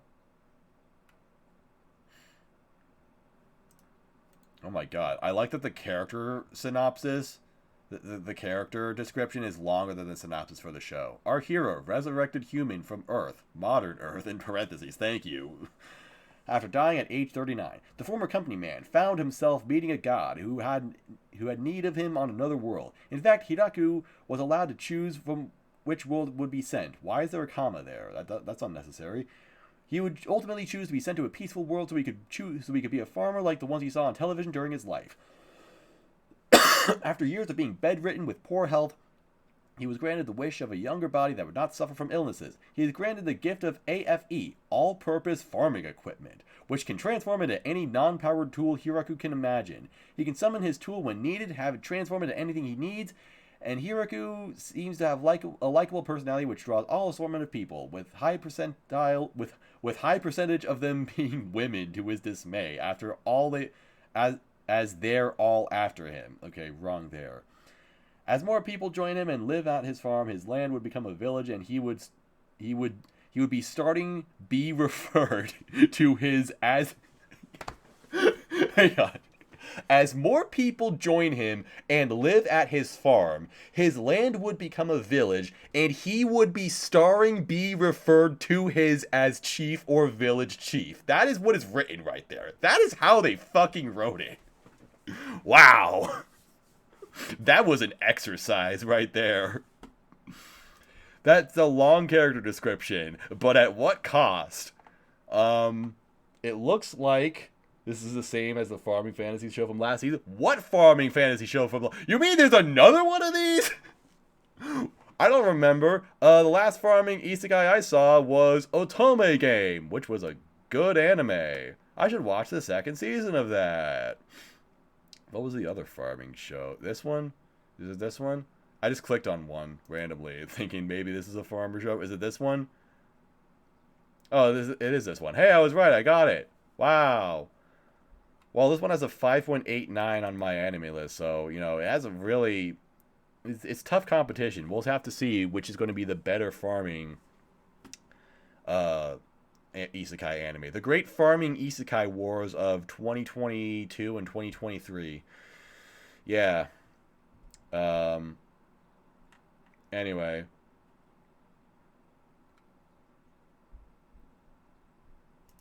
Just looking at her, I just wanted to see this chick because her titties are sticking out on the cover, and that's kind of interesting. Yeah, whatever. I like that it, you know, it's always so funny when it's in isekai about a specific thing, but it's like, the guy's wish was to be a farmer, right? And that's like a nice, noble goal. But then it's like, okay, you'll be a farmer, but then you also get like this ridiculous cheat that just completely destroys the novelty of it. Like an anime about farming, just learning how to be a farmer, would probably be kind of cool. But what's the point if the guy just has a magic piece of equipment that can just do whatever, you know?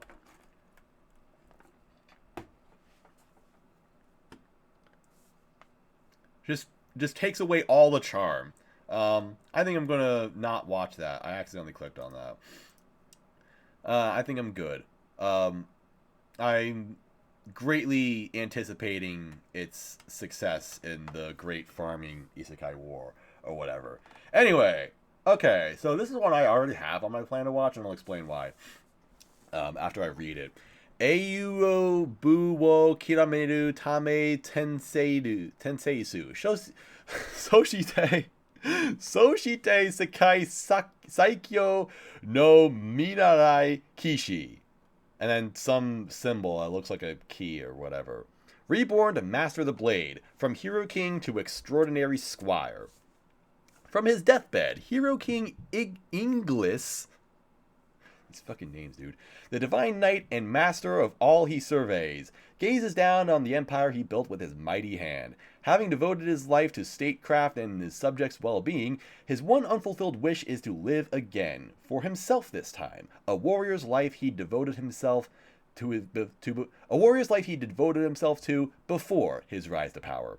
His patron goddess Alistia hears his plea and smiles upon him, flinging his soul into the far future. Goddesses work in mysterious ways. Not only is Inglis now the daughter of a minor noble family, but at her first coming-of-age ceremony at 6, she's found ineligible to begin her knighthood. However, for a lady of Inglis's ambition, this is less of a setback and more the challenge that she was reborn to overcome. It's not the blood that runs through your veins that makes a knight. It's the blood you shed on the battlefield. The curtain rises on the legend of an extraordinary lady squire, reborn to master the blade. That doesn't sound very interesting. So you might be wondering, well, if you didn't even know what the hell this anime was about and it's not very interesting, then why is it on your plan to watch? Well, very simple. There's one very, very specific reason why I had this on my plan to watch. It's because the light novel, I've not read it. However, the light novel is by an artist that I actually know about. This is Nagu. Now, Nagu is also known as Wooperfury, or Wooperfury, on Twitter. Not entirely sure why, but that's such a great name, and I just respect it a lot. Now, the thing about this artist is that it's hard to talk about them just by themselves because, I don't know, it's just that what you see here isn't entirely the full story. The full story isn't really something that I can share, but I just think that they are a very wonderful artist. That's all I'm trying to say. I guess that you could say that there is not enough information about them, to talk about them in detail. But I think that they're a very, I think they're a pretty good artist. Basically, I'm a fan of theirs. That's why I have this on plan to watch. Is this anime actually going to be good? Probably not. It doesn't sound good, but it also doesn't sound like as bad as a lot of stuff coming out. Like, I don't know.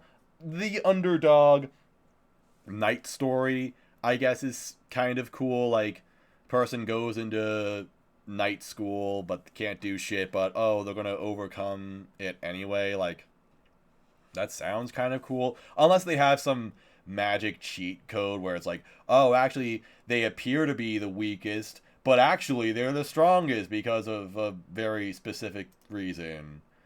I don't know. Yeah, that's about it though. I guess I'll see.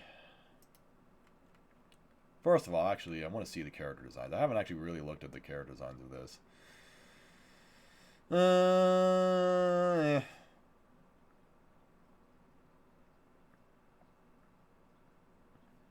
Me saying, hey, I'm a really big fan of this artist, and then just being like, these characters kind of suck, actually. These character designs ain't actually that good. Yeah, whatever. Looks like generic fantasy stuff, honestly. Yeah, I'll watch a PV. Why not? Let's just do that. Oh, just now realize the symbol in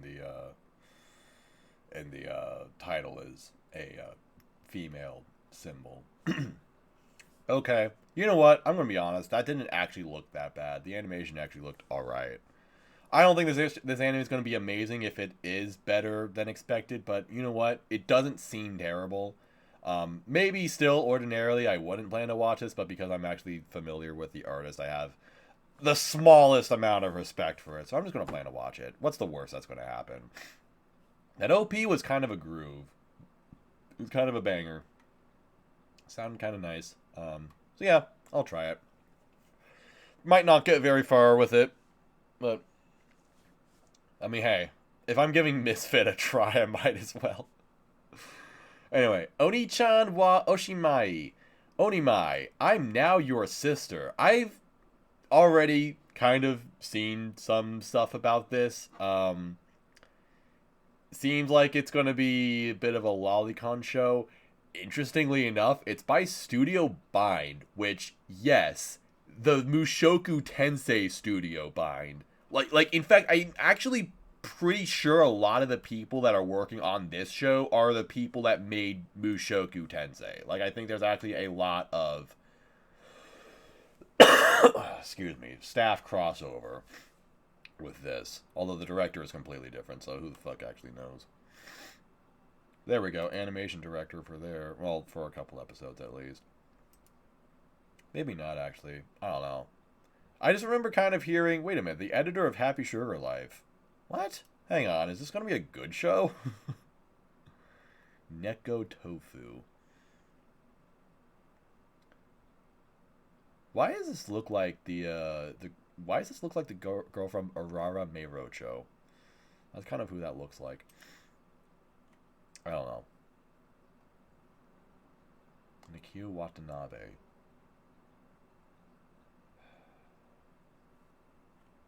Huh. So interesting. Yeah, I don't know. It has some like weird character. Has some weird staff on this apparently. And yeah, the trailer looks animated as fuck. So let's just get right into that. What the fuck? What the fuck was that?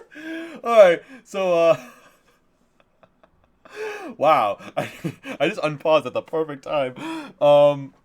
So... What the fuck is going on at Studio Bind? What are they doing over there? I don't know if I want to know more about the people that are working in this studio. Alright, what the fuck is this actually about?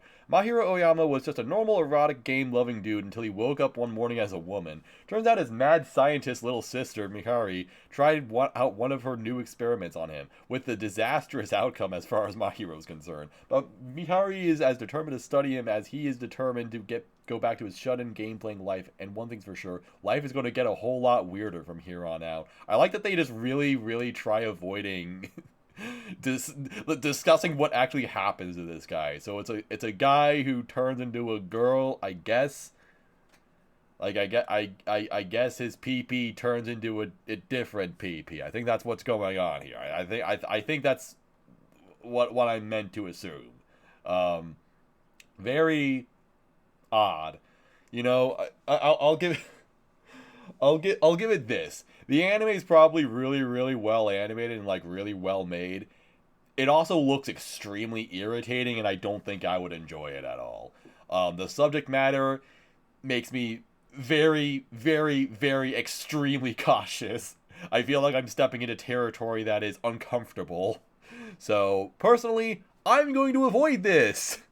But I'm sure I'm going to hear a lot about it. So you guys have fun. Alright, how much more do we have left? Oh my god. What the fuck? How are there this many... How is there this many shows left? Tsundere, Akuyaku, Reijo, Lisa... Holy... How the fuck is this long? Endo and Kobayashi live. The latest on Tsundere, villainous Liese Latte. Name your character something normal, please. On the outside, Otomi villainous Liese Latte seems foul in every way. A purely evil character. However, as revealed in her diary, she was always hiding both her pain and her true feelings for Prince Sigurd. While she keeps this locked away, an evil witch ultimately possesses her, leading to her demise. Oh, good job, evil witch. What a great. This one is going to be good, though. What, the lolicon gender bent show? Just calling it a gender bent lolicon show. That's what it is. My god, even just saying that feels wrong. No. I'm not participating in that. You guys have fun.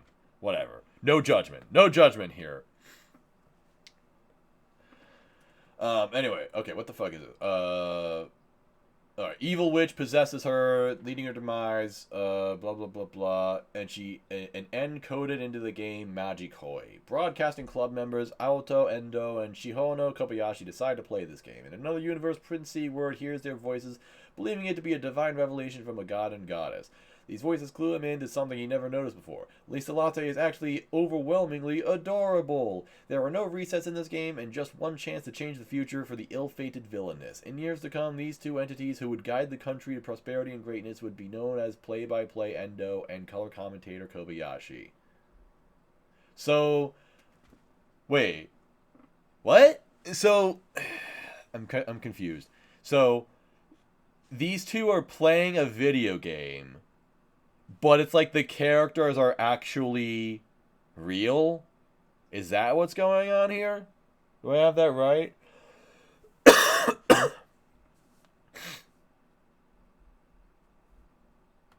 Seems a little bit different, I guess.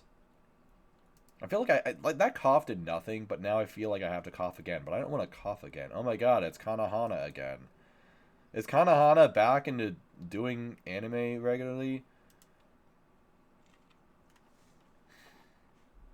Wait, there's an other thing. What is this? Mini anime. Oh, that's one of these things. Okay, never mind. It's one of those. It's one of those mini shorts. Who cares? I don't. I don't care. Yeah, that's what it seems like. It seems like it's an isekai. It's not like really an isekai necessarily. Just that the video game characters are real, I suppose. It's like two characters are writing fan fiction. That's what it is. This is a live fan fiction. That's what this is. I will not hear otherwise. Just like Gamer, the Gerard Butler movie. Alright, I don't know what that is. I think I kind of got the picture here. Is there one with English subtitles? No. Okay, I think I kind of get it. I'll tell you what, this might be worth watching if it was just one season. Like, if the entire thing ended in one season. Oh, here we go. Wait a minute. 2 volumes, 25 chapters. Wait, this might be just a one season thing. I was going to say, I'm like, this probably would be fine if it was just one season. If it was just 12 episodes and the entire story ended right there, that might be fine. But I was about to say, it's a light novel, so it probably has like 50 volumes for no reason whatsoever. No, it actually has 2 volumes? Like, that's it? It's over? It's just done? Alternative version. What's this?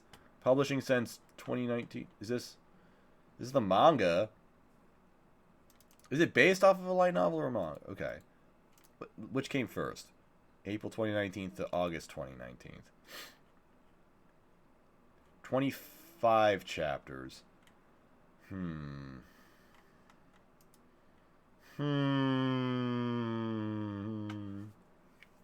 don't know if it's only 2 volumes of a light novel. If it's only going to be one season, if it's only going to be a 12 episode thing, do I watch this? I don't actually know if it's good enough. I still need to watch Hamefura season 2. I'm just going to watch Hamefura. Fuck this. I don't want to watch this. Holy shit, this is a big cough. I could have just muted my microphone. I just now realized that. Lol. You have to hear me cough. Ha ha ha ha ha. Ningen Fushin.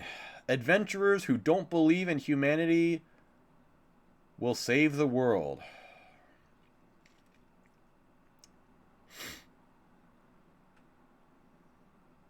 No, I don't like it. No thanks. The story begins with Nick, an experienced adventurer whose party is led by his mentor and father figure, Argus.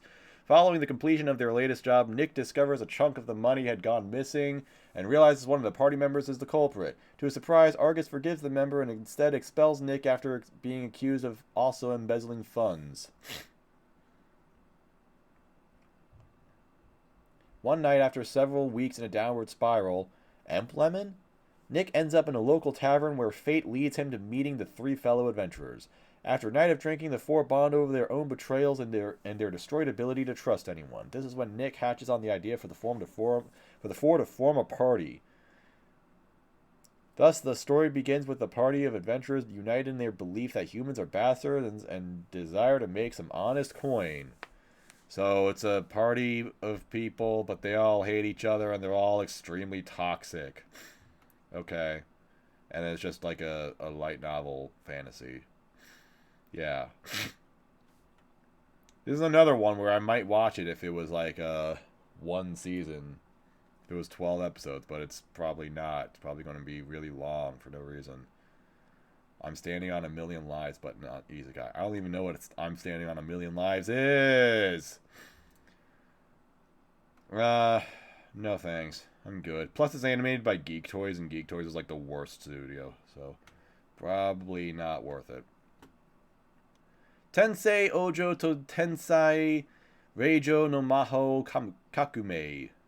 Mahari Yuare Gaie. The Magical Revolution of the Reincarnated Princess and the Genius Young Lady. This is actually already going, and it has a 7.7 score. Wow, good for you. Tensai... Ten Kakume is the synonym for it. Oh, that's actually kind of a cool name. That's a catchy name. Unfortunately, it's animated by Dio Media, which is like the worst studio. Lol.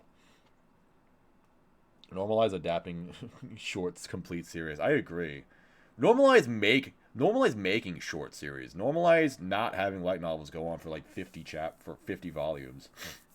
Despite her supposed ineptitude with regular magic, Princess Anisfia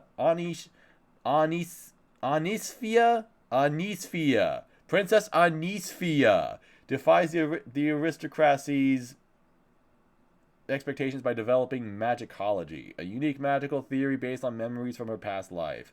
One day, she witnesses the brilliant noblewoman Euphilia unjustly stripped of her title as the kingdom's next monarch. That's when Anisfia concocts a plan to help Euphilia regain her good name, which somehow involves them living together and researching magic. Little do these two ladies know, however, their chance encounter will alter not only their own futures, but those of the kingdom, and the entire world. Wow! That sounds fucking boring. Why is this visual so low quality? Holy shit. Or is it maybe my eyes just being really blurry? Hang on, let me look at my background. No, my background looks fine. Okay. No, it's just a really low quality image. I was thinking like, oh shit, did I just go blind? Am I dead? Am I dying?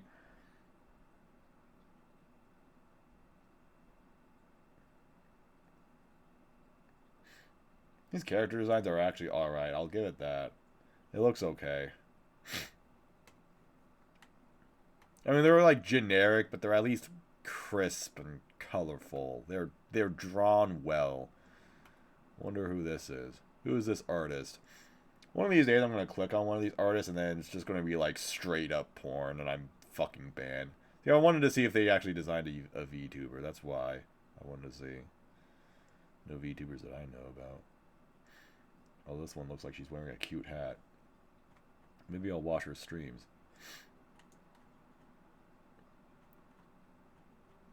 Hang on. I gotta see this. Is she wearing a cute hat? She posted too much fucking random shit. Alright, whatever. Also plays Gacha, which is extremely cringe. Can't stand that. Anyway. Yeah. This is a good artist. This is a good artist. You should be working on better things. Just like Nagu. Fortunately, Nagu is working on better things. But we're not allowed to taco about that. Alright, what? I don't fucking care about this. Who cares? I'm not interested. Whatever. Maybe I'll look up images of this later for various purposes. Alright, let's keep going. Let's keep going. Let's keep fucking going. Saikyou on Myoji no Isekai Tenseiki, the reincarnation of the strongest exorcist in another world. Wow. After the betrayal of his companions, Haruyoshi, the strongest diviner, was on the verge of dying. Hoping to be happy in his next life, he attempted this secret reincarnation technique, and he was sent to a different world. Born into a family of magicians. Magician. The magic he didn't inherit paled in comparison to his previous abilities as a no Myoji. Who needs magic? I'll survive in this world with my old techniques. Cool. Good for you. Why? Oh, yeah. Okay. Oh, I remember. It was a Happy Sugar Life director for some reason. Does that mean I'm going to watch it? No. What happened last time when this guy directed something? What the fuck happened last time this guy directed something? You tell me. Although, I will say, something weird did happen in this show. I was not wrong. So fuck you guys. You all fucking laughed at me for that one. Did not take an L there. Anyway, let's just look at more character designs. This is always my favorite thing to do. Why are half of them facing a different direction? This one's not facing the same direction. So she's evil. Whoa. Cool, crazy.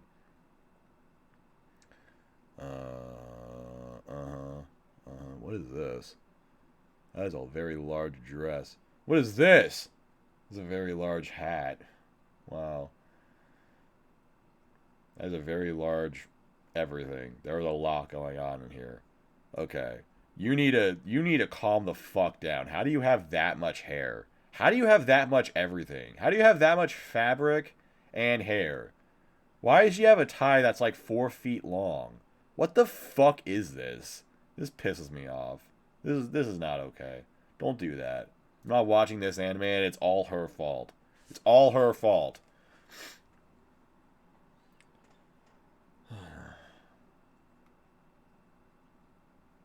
Yeah, anyway, okay. No thanks. No thanks. Make a better show next time. Alright, Benria Saito-san Isekai ni Iku. Handyman Saito in another world. Saito was an ordinary handyman that gets transported into another world where his skills are very useful. He starts to really understand what it means to be needed. What a fucking great synopsis. They couldn't even bother with this one. It was like, it's an isekai. Just watch it. Fucking idiot. Watch it like the idiot you are. You fucking goblin. Yeah, come get your stupid isekai anime. Of course it's the fucking director of Mahou no Tabi Tabi. Of course it's the director of The Journey of Elena. Of course! Why? Because I don't have feelings! Make a better show next time, please. Specifically, like, one that relates to The Journey of Elena. What is this? Alright. Hyoken no Majutsushi ga Sekai wo Suberu. The Ice Blade Sorcerer shall rule the world. In another world. Wow. This guy's name is White Ray. Wow. Cool. I bet there's a guy that exists just like him, but he's evil, and they call him Black Ray. Because that's not racist. I'm just making shit up because I'm fucking bored of talking about this. Everyone knows of the most powerful soldier, the Ice Blade magician, who led the country to victory 3 years ago, but few know his true name, Ray White. You'd think that'd be a really easy name to remember, but I don't know. People in isekai worlds are fucking stupid, so... After weathering a bloody war, Ray enrolls at Arnold Academy, ready to experience a normal life, a luxury he never had. To further this goal, he keeps his identity as the Ice Blade Magician a secret, the scars of a past life still haunting him to his very day. Despite being ostracized for being a commoner, Ray befriends the prideful yet kind Amelia Rose, the muscle-brained Adrienne Armstrong, and the shy and bookish Elisa. However, conspiracy is lurking at the Academy walls, and Ray is tasked with hunting down a spy whose motives remain unclear. To protect his newfound friends and the people he holds dear, Ray will do whatever it takes. He remains confronting his past. I have to swallow some saliva in my mouth. I love the taste of saliva in my mouth. Yummy, yummy. This shows just the eminence of shadow. Again. We have 2 of them this season. Actually, we have 3 of them because the eminence of shadow is still going into the next season. They have the uniforms of Kakegurui. It's the uniforms from Kakegurui. What the fuck? Why is she... That's not... Madam, that's not within uniform code. Please put on clothes. That's very indecent. I'm not interested in looking at your breasts, madam. Put on a proper uniform, please. I don't think this anime is going to be very good. It's animated by Cloud Hearts. First series they've established June 2021. The president is Hiroshi Nakatani, former producer of TMS and Yokohama Animation Research Institute. Cloud Hearts is an animation studio that produces animation. Wow, I had no fucking clue. Thank God they told me that. I was really wondering what they did over there. We established this studio with the hope that animators will remain with us even after the end of the work. I love these guys. Cloud Hearts is a company, a place to stay, and a secret base where you can set up your work environment and sortie at any time. We all share the desire to create good works and face animation every day while thinking that we can still do more. And while presumptuous, we are a company that has a secret ambition to create a new era with customers inside and outside the company so that the animation industry can head in a better direction. Well, how can I not plan to watch this after reading that? Oh, yeah, because I'm a fucking asshole. Anyway, moving on. Ayakashi Triangle. Alright, here we go. Back to the good shit. Give me that good shit right there, boy. Ayakashi Triangle is coming out, boy. So Ayakashi Triangle is the most influential and important anime of our generation. It's a Shonen Jump manga by the author and illustrator of To Love Ru, most notably. He also drew the Darling in the Franxx manga for some reason, which was actually quite popular because he does this funny little trick where like he'll draw a girl naked, but you can't actually draw the vagina. So instead he'll like if it's in a bath, he'll like draw bubbles in the bubble bath, and then one of them will have a reflection of the vagina, and that's how they do it. And it's like a funny meme for the guy, and everyone loves it. So he did that in Darling in the Franxx. That's how I know about the Darling in the Franxx manga. That's all I know about it. That's all it is. I've seen Zero Two's vagina. That's what I'm trying to say. Anyway, Ayakashi Triangle is an anime about a guy who turns into a girl. And then they also fight, like, yokai or what the fuck ever. But it's also just it's an ecchi. It's an ecchi. That's all you really need to know. It's an ecchi. This girl, she has, like, short bob cut like hair and thick, massive thighs, and also wears a hoodie. So basically she's just like Rika from SSSS Gridman. Like, that was very, very obviously the inspiration for this character design. And, yeah, that's real cool. That's about all I know about it. I've read like 5 chapters of this manga, but it's alright. It exists. It's called Ayakashi Triangle, though. So, obviously, this is a great anime. What else do I need to say? What else do you need to know about it? It's called Ayakashi Triangle, guys. You should watch it, because it's good. It's the best anime ever. I can't wait to watch it for the first time. Wow, wasn't that lovely? Wasn't that just fantastic? Yeah, also the main character, I think the main girl kind of had a main crush on the main character, and then the guy turns into a girl, so there's some Yuri-ness in this. Yeah, great anime. Definitely watching that. I'm sure it will be best anime ever, 10 out of 10. Alright, Buddy Daddies. No synopsis information added to this title. Help improve our database by adding a synopsis here. Alright. It's animated by PA Works, which is a studio that is good, question mark? They appear good. Then they do dumb shit like The Day I Became a God and a Pari Ranman. Two anime of equal caliber. But also last year they did Puri Pikome and Akiba Maid Senso. 2 anime that I kind of called into question when I did my preview of them, and then they totally blew up. So, GD to me.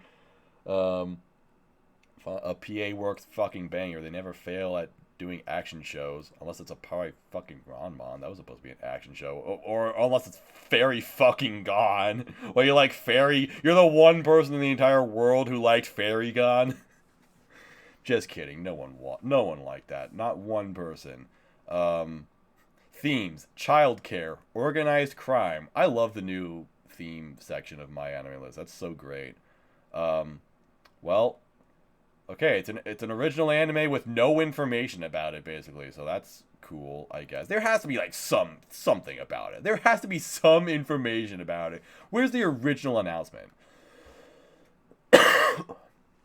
Nothing? Like, come on. Come on, you gotta be kidding me. Anime News Network.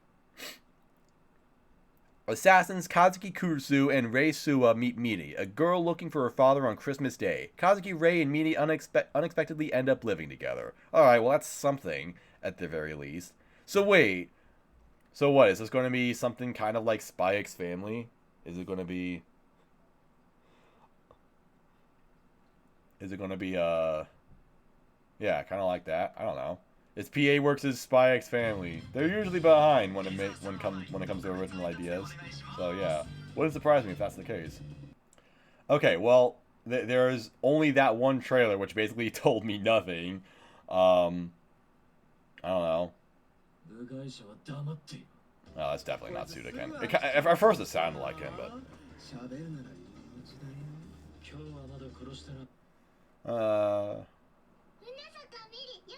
Yeah, so what? So two assassin dudes, but then they got... It's Spy X Family, except it's Spy... Except both of them are Yoru, I guess. This girl looks adorable, though. She looks fun as hell.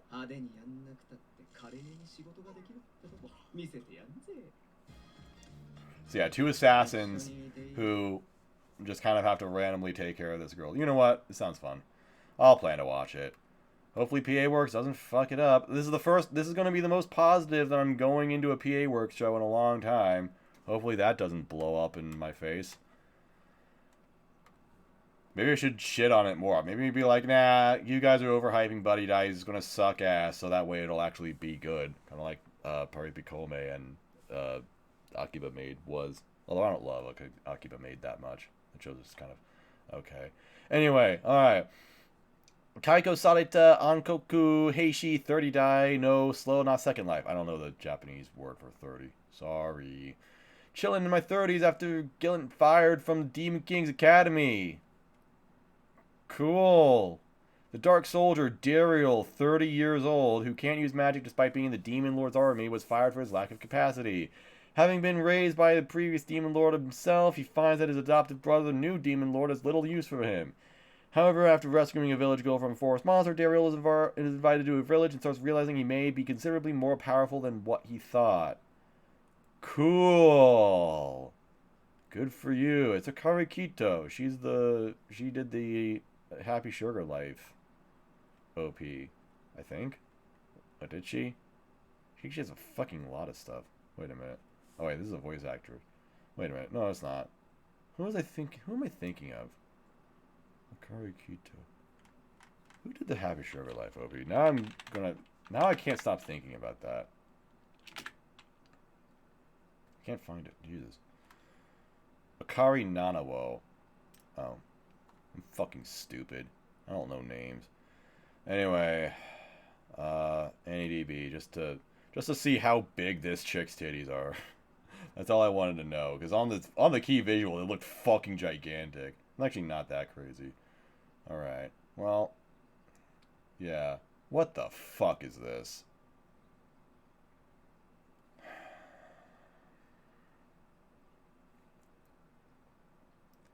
How are some people so bad at designing characters? How do you design a character that badly? Who's the artist for this? I'm gonna shit on their entire existence. Sage Joe? Sage of what? Being ass at art? 355,000 followers. Oh, wait. Oh, this might be actually porn. Hang on a second. I don't think I can see this. I don't think I can look at this on Twitter. Hang on. We're going hide that. Hang on. We got this instead somehow. I don't know why the fuck that's there. How is that where the fuck did that come from? What is this? How is that? Wait. Do I have another Firefox window open? No, I don't. Where did that... This is so weird. I'm fucking freaking out right now. How is that possible? Anyway, I'm going to take a look at this Twitter guy. Oh, wow. No, that's straight up porn. There are nipples there. Holy shit. Wow. This guy's actually got some art. Wait. Hang on. Who's this? Is that the artist? Or is that his wife? Oh, he's got a cute wife? I'm learning a lot. Wow, this is really interesting. Oh man. Damn, look at that. Oh shit, it's just she's opening it. Whoa. Yeah, well, anyway, if you're ever interested in looking at some shit, check out that guy's Twitter or whatever. Okay, where did that where'd the window go? Shit. I can't find the window anymore. How do I scroll out on OBS? I need this. Hang on. How do I... There's gotta be a way I can restore, right? Alright, fuck it. I'll just recapture it. Fuck this. God damn. Oh, this was a long little excursion for something you can't even see.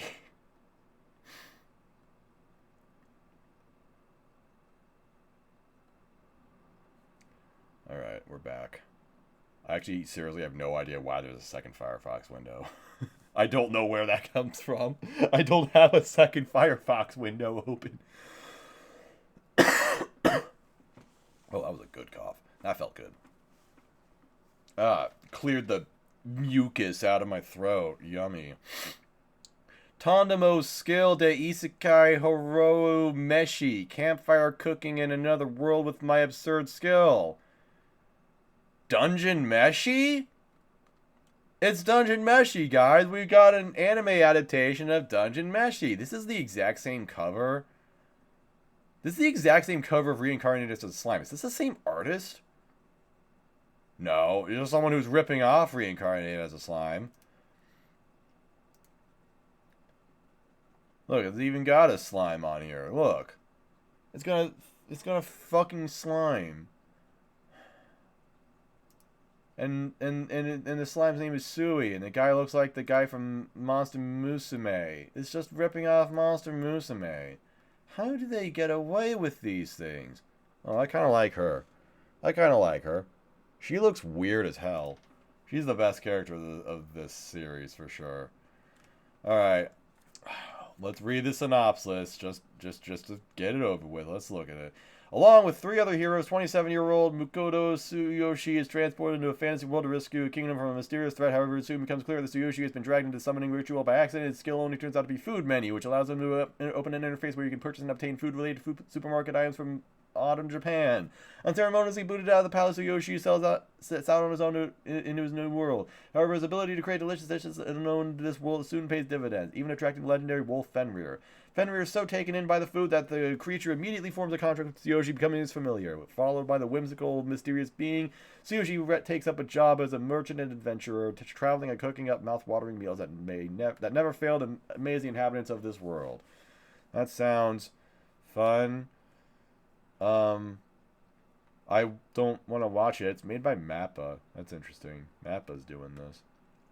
Mappa taking a break from it looks like they're finally adapting good series. You know, they're done doing shit no one cares about, like Chainsaw Man and Vinland Saga. They're like, we're gonna adapt real anime now. Here's cooking campfires in another world.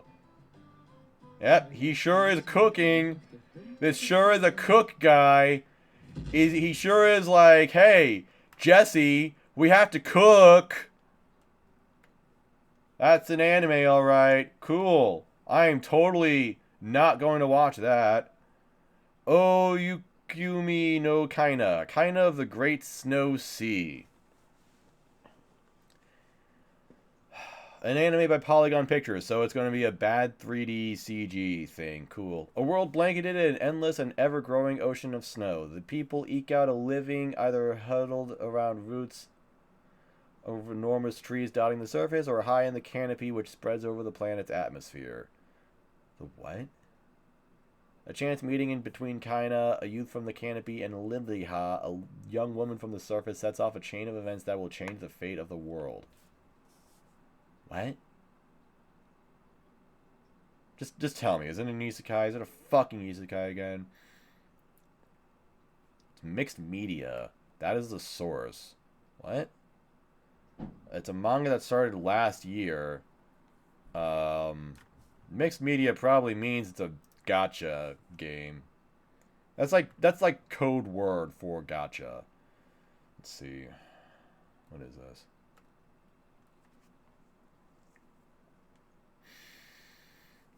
Hmm. Hmm. Okay, so it just said... Oh, wait. It's by... Huh, okay. It's by the guy who created Knights of Sidonia and Blame. That's interesting. But it's not a gacha. It's just mixed media because it's an original anime, but the thing about it is that it has a manga tie-in, which is already going on. Like, it's already been out for a year. So I don't know if that's just poor planning or they just really wanted to get this story out. That's kind of interesting. So actually, suddenly this is kind of interesting because it has a reputable author. Polygon Pictures, like I said, Polygon Pictures is making this. They are a CG studio, but they're very behind the times. Like, there was a time when they were kind of cutting edge for CG anime. Like, they were doing CG, like full CG anime before like anyone else. That was always their thing. They were the CG studio of anime. But now other studios like Orange have caught up and they're not that good anymore. I wonder if they've grown at all since like Ajin. Okay, so I was really confused by what they said about like the canopy that above the Earth's atmosphere or whatever. So it looks like there's a like this weird layer atop everything. That's really interesting. Huh. There's some interesting world building here going on. This seems actually kind of interesting. Yeah, it doesn't look like Polygon has adapted, or it doesn't look like they've improved at all since I last saw them in 2016 with Ajin. This anime looks like Ajin. It looks extremely clunky. Like, they're still doing the really low frame rate that they had in Ajin. Like, it does not look good. They do that intentionally. Like, it's not just the thing. It's not like their computers run really slow. They just decide to have everything run at a really low frame rate because I don't know. They think it's a cool stylistic choice. It's not. You know, I'll tell you what though. I'll try it. I'll give it a try. It sounds interesting. So could be nothing, but it has a reputable author, and yeah, it's unique, I guess. All right, this is Tsurune, the second season of Tsurune. This is a Kyoto Animation anime about archery. That's about it. That's all I really know about Tsurune. I'm actually really, really surprised to see this get a second season. I'm not entirely sure why. But yeah, didn't it also have... No, just an OVA. I thought this was a movie. Yeah, I don't know. Like, the first season came out a few years ago. I never really heard much about it. Like, I heard it was okay. Like, that's about it. I heard it was very okay. It's Kyoto Animation, so I'm sure it looks amazing. But aside from that, no one really paid it much attention. So I might be interested in watching it, though, because, you know, Kyoto Animation's my favorite studio, maybe, arguably. It was directed by Takimoto, who is unfortunately the director that passed away in the fire. Maybe that's why they're doing a second season. Maybe they're doing this to kind of like honor the people that they lost at the studio, and I don't know, just to make more of this to yeah, honor their memory, I guess, because yeah, Takimoto was working on that. I'm sure a bunch of other people were working on that, so maybe. Because Kyoto Animation hasn't really done anything like new since the fire so far. Because they've just done more Violet Evergarden, more Maid Dragon, and now more of this. And we're gonna get more Hibike as well. I would like to see them get back to making like new series, but who knows? Maybe they don't quite want to do that yet. So yeah, I might watch Tsurune eventually. I just have to watch the first season first. Alright, here's Rogo ni sonate isekai de 8 manmai no kinka wo tamimasu. Saving 80,000 gold in another world from my retirement. Alright. One day, Mitsuha falls off a cliff. She fell off and got ratioed. So, she's isekai to a medieval Europe type world. A medieval Europe type world. Wow. Okay. After a near-death encounter with a pack of wolves, she then realizes that she's able to transport between two worlds, this one and her own. Taking advantage of this ability, Mitsuha decides to live in both worlds and calculates that she'll need 80,000 gold coins to be able to retire. Retire in which world? Her world or the isekai world? Mitsuha now has to come up with different ways to collect her gold coins. Okay. This is one of those plots where it's just like, okay, good for you, I guess. Why would I care about that? Why would I want to watch that? What about this? What am I supposed to take out of this? I'm just watching someone make their own I'm just watching someone develop financial security. Like, okay. That's not very interesting, unfortunately. Going to another world to escape all these isekai? In another world? Who's this? What the hell? They've got a bag on their head. Probably to hide their face in shame. They don't want to be recognized as the author of some terrible isekai. I'm so mean. I'm such a piece of shit.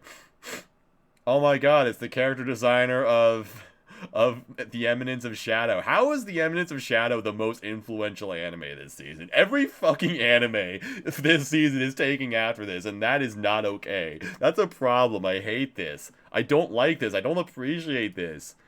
Yeah. Yeah. Alright, I'll watch it. I'll fucking watch this. Who gives a shit? Why not? Wait a minute. I remember seeing this trailer on Twitter. This is a show that just, like, has the worst spatial, awareness, whatever you want to call it. The worst sense of spacing ever. It's like, it's hilarious. I wonder if we can easily spot it. What is she standing on? What is she standing on? Get out of the way. What is she standing on? How is she standing there like that? I like that I don't understand what she's saying, so she's just holding up a knife and saying, Oni-chan. Like she's about to kill her Oni-chan. She's about to kill Oni-chan. Yeah. Wait. Wow.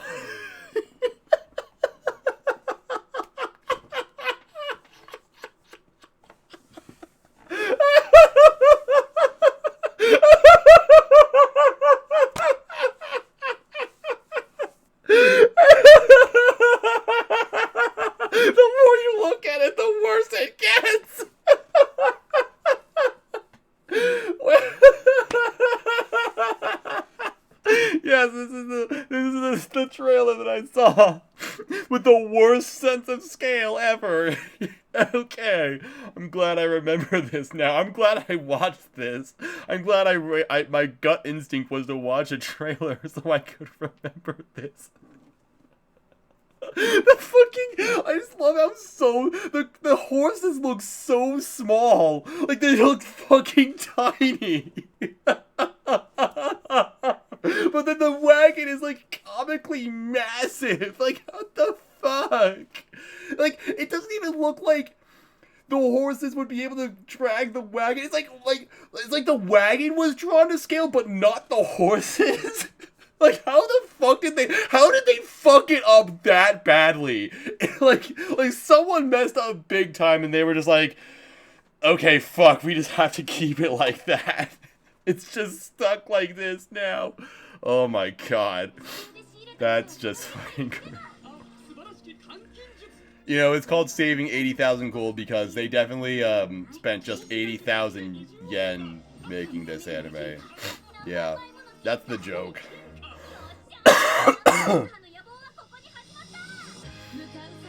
Alright, whatever. We're good. I'm glad I saw that though. Holy shit. I love anime. I love this industry. The Vampire Dies in No Time Season 2. I remember vaguely previewing this. When did this come out? 2021.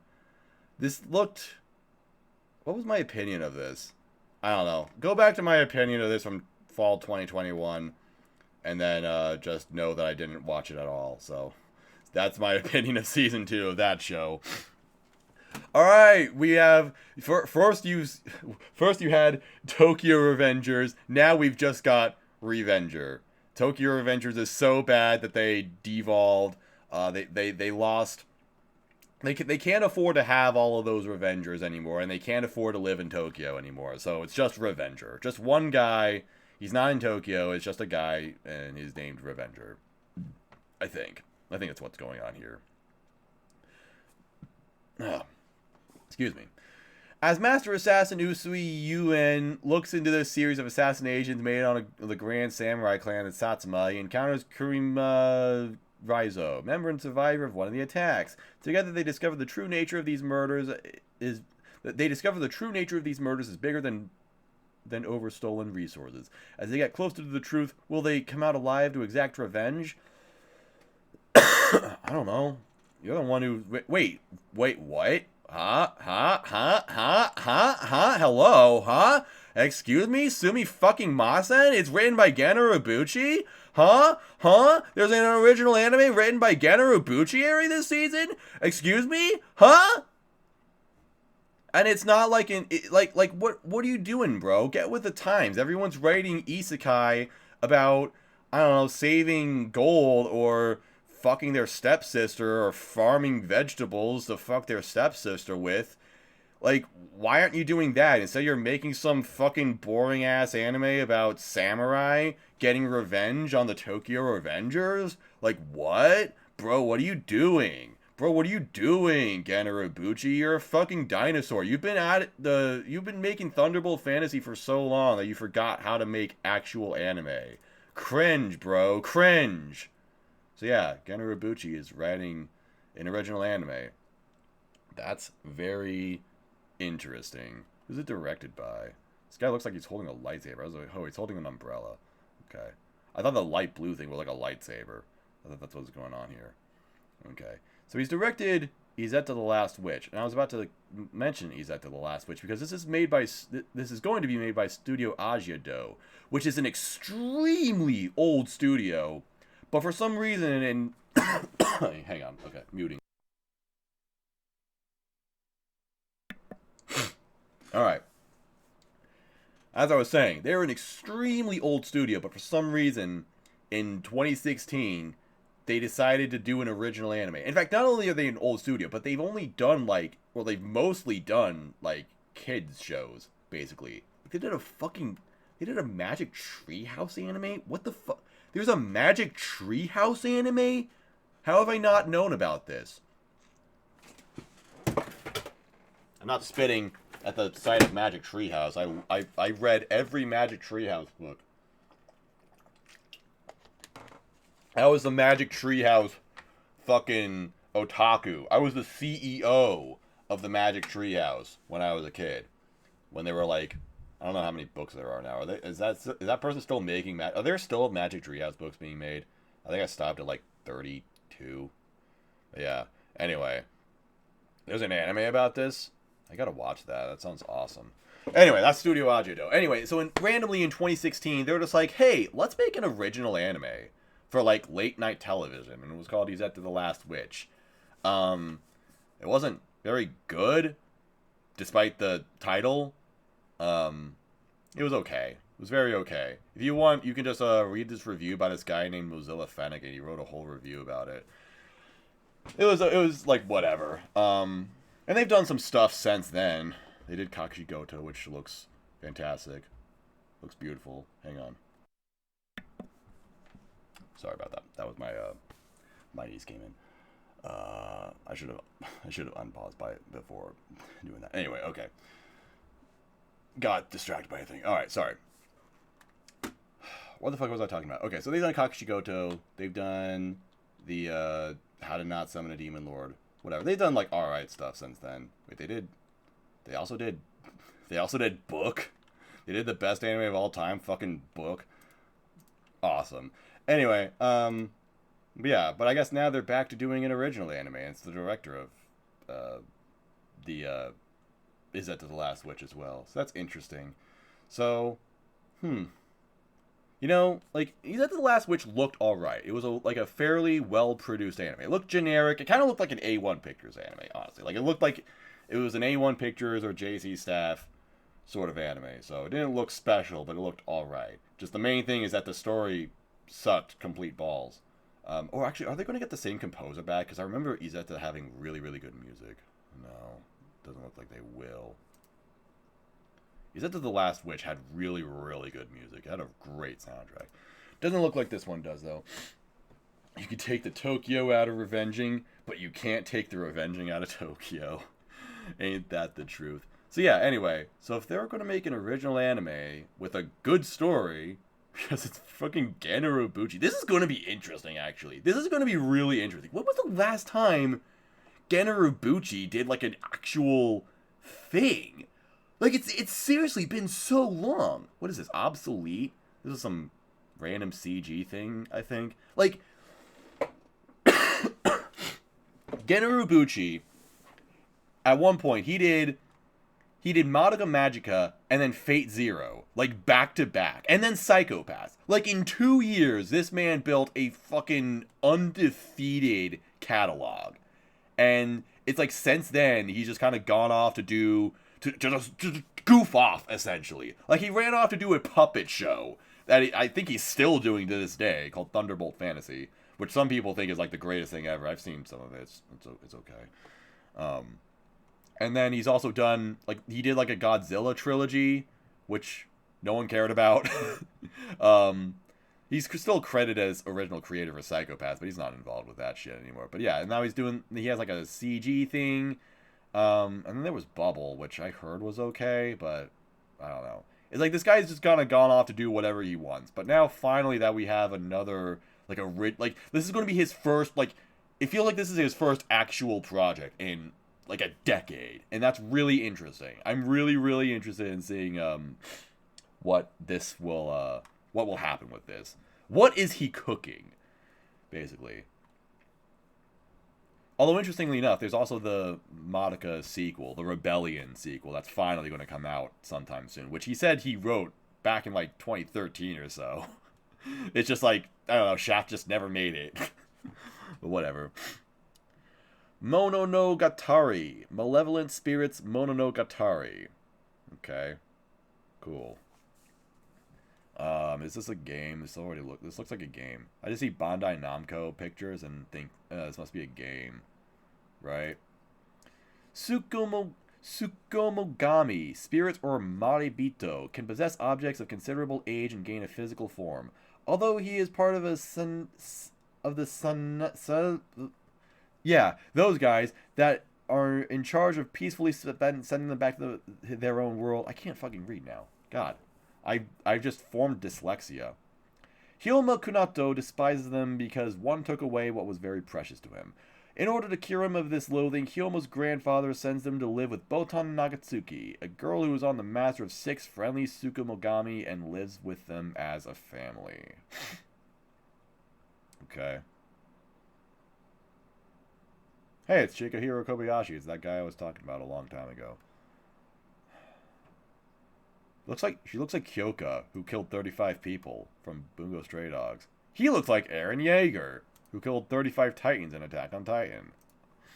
They're just ripping off other series. Da heck. I don't like these character designs. These are not good. It's a manga adaptation. Huh. When spirits cross over into the human world, they can possess old objects and gain a physical form as Tsukumogami. Tsukumogami can be gentle, violent, or somewhere in between, so the Sanayome clan... Sayanome clan.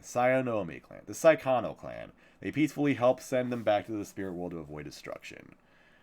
Hyoma is a member of the clan, but is less than peaceful since he holds a grudge. Afraid that his anger and dealing with these spirits will lead to catastrophes, his grandfather sends him to live in Kyoto, with a woman who actually lives with Tsukumogami like family. Can he learn to control his own emotions when dealing with Tsukumogami, or is his spirit doomed to be possessed with rage forever? Okay, so that's a better synopsis of it. The fuck is my laptop doing? It just shut itself off. I hate it when it does that. Can you turn it back on, please? Or is it actually broken now? Yeah, anyway. What am I looking at? What am I watching? Let's watch this. Is this a thing? Okay, it's 90 seconds. There is something about the way this anime looks that is really bothering me. Like, there's something about the way this guy looks. Why does he look that way? Why does he look like that? What's wrong with his face? I don't know. This trailer didn't really show much. It looked like it even had a little bit of, like, CG animation in place of, traditional animation. It didn't really say anything. Like, it had no dialogue until the very end. Or even, like, flavor text to say what the fuck was going on. It was just, like, random action shots, but they weren't that good looking. So I feel like this is going to be one of those, not very good productions. So I think I'm going to pass on that. Alright, Sugar Apple Fairy Tale. What is this? That sounds sweet. Like happy sugar life. After her mother passes away, Anne decides to become a silver sugar master like her mother, a highly regarded occupation in the country's highland, where very few masters of the craft exist. Anne leaves for the town of Lewiston, where the royal family holds a sugar sculpture festival. To become a silver sugar master, she has to win the top spot and receive a royal master. What the fuck is a silver sugar master? What even is this? In this world, humans treat fairies as slaves and take one of their wings to control them. What the fuck? Anne reluctantly buys a fairy named Shal to become a bodyguard on her way to Lewiston. Anne is torn between setting Shal free, but needing a bodyguard on the dangerous roads to the festival. That feels like it was one half of a synopsis. What the fuck is a sugar silver master? What does that do? Anne Halford is a candy crafter determined to follow in her mother's footsteps and become a silver sugar master. A title.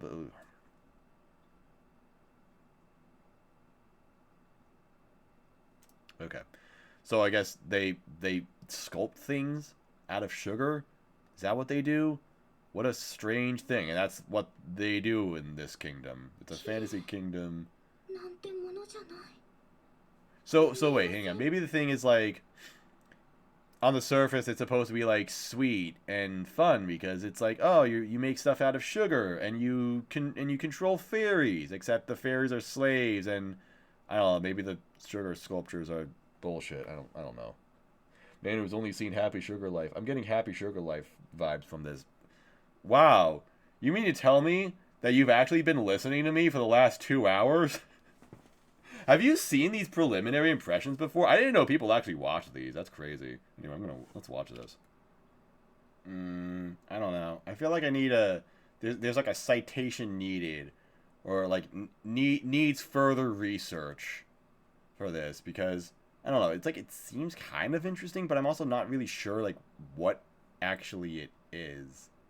So I think I'll just hold off on it, and maybe I'll find something out. Maybe I'll find out about it later. Maybe people will talk about it and be like, "Hey, this is really good." Because I don't know. It just seems like it seems like a really weird world. It's a mixture of like really fun, cute stuff, but also like, oh god, how horrifying stuff. So yeah. All right, let's keep going. Oh, thank God, we're almost done. Hikari no O, the Fire Hunter. Not to be confused with Hikari no Go. Or Hikaru no Go. Hikaru no Go. Okay. Glad we cleared that up. That's an anime I want to watch someday. That's been on my plan to watch for... Oh, I removed it from my plan to watch Maou. Anyway. Alright. Hikari no O takes place in the aftermath of humanity's last war. The world is enveloped with black forest, and people have become infected with a pathogen that causes them to burst into flame in the presence of natural fire. So, like, modern day Earth? The only safe source of fire can be obtained by hunting black beasts, flame spirits, which reside deep in the forest. Among the fire hunters, rumors of the king of fire hunters began spreading recently. An individual who would be able to harvest the man-made star, the Millennium Comet that once wandered the void. The story revolves around Toko, a village-raised girl, and Koshi, former student in the capital. Is encounter between the two, who are not supposed to cross paths, will change the fate of the world. Okay. It's directed by Junji Nishimura. Is this the guy who... Yeah. This is the guy who directed the greatest anime of all time, Bermuda Triangle, Colorful Pastoral, and the other best anime of all time, Glass Lip. That's a joke. This is to say that this guy... Anything this guy has ever directed is, like, the actual worst stuff ever, except Vlad Love. I still need to... I gotta watch Vlad Love. This anime looked great, and I just heard it was terrible. I don't know. It's like this guy's just made of magic. Like everything this guy has directed is has a sub 6 on my anime list, except just what I just clicked on right there. It's actually kind of amazing. So I don't know. He's an interesting guy. Yeah, I don't know. Personally, that doesn't sound interesting at all. So no thanks. Although Signal MD is a pretty good studio, I think. What has Signal MD actually done? I remember they did Adam the Beginning, which had amazing animation because they had Bahi JD on that. They did Platinum End, LMAO, LMAO. Holy fuck, is this 6.08? God, people roasted the shit out of that. I gotta watch Platinum End. That's another anime. I'm gonna watch Hikaru no Go and then Platinum End. Okay, Ars no Kyoju. Giant Beasts of Ars. More like Giant Beasts of Arse. The great beasts created in the land, but humans stole it. Angered, the beasts began eating humans, who in turn called upon the gods to fight the beasts. Well, that's just cowardly. In the age of the sword, heroes in mythology, giant beasts are hunted by humans for profit. Jiro, who makes his living hunting beasts, encounters Kumi, who is being chased by someone, and in that moment decides to save her. As rumors spread regarding humanity and a mysterious experiment, together they seek to discover the world's secrets. It's an original anime. Someone thought this was a good idea and made a whole story about it. Wow. Oh, this is a guy who took a 20-year break from anime. His last work was Generator Gaul in 1998. Then he came out to do something in spring 2019. Namu Amida Butsu. I don't even know what the fuck this is. Looks terrible. And he also had a random episode of Attack on Titan. Who is this guy? Just some random dude just comes out of nowhere for whatever. And now he's doing this. Yeah. That one hype thread. Yeah. I don't know. Kumi. She looks terrible. Romana. She looks alright. She's got, like, deer ears or whatever.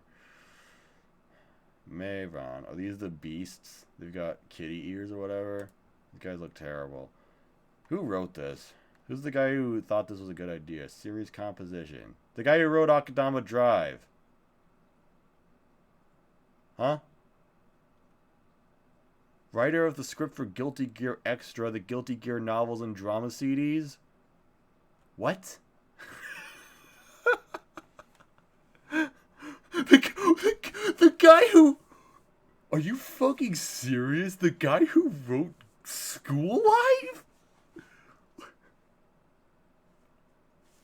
Wait a minute, is this going to be a good series? Hold on a second. What? I'm having mixed thoughts about this. Suddenly this is kind of interesting. Wait a minute. Am I going to have to watch this? Let's see. Let's try it. Plan to watch. Alright. Perhaps I treated you too harshly.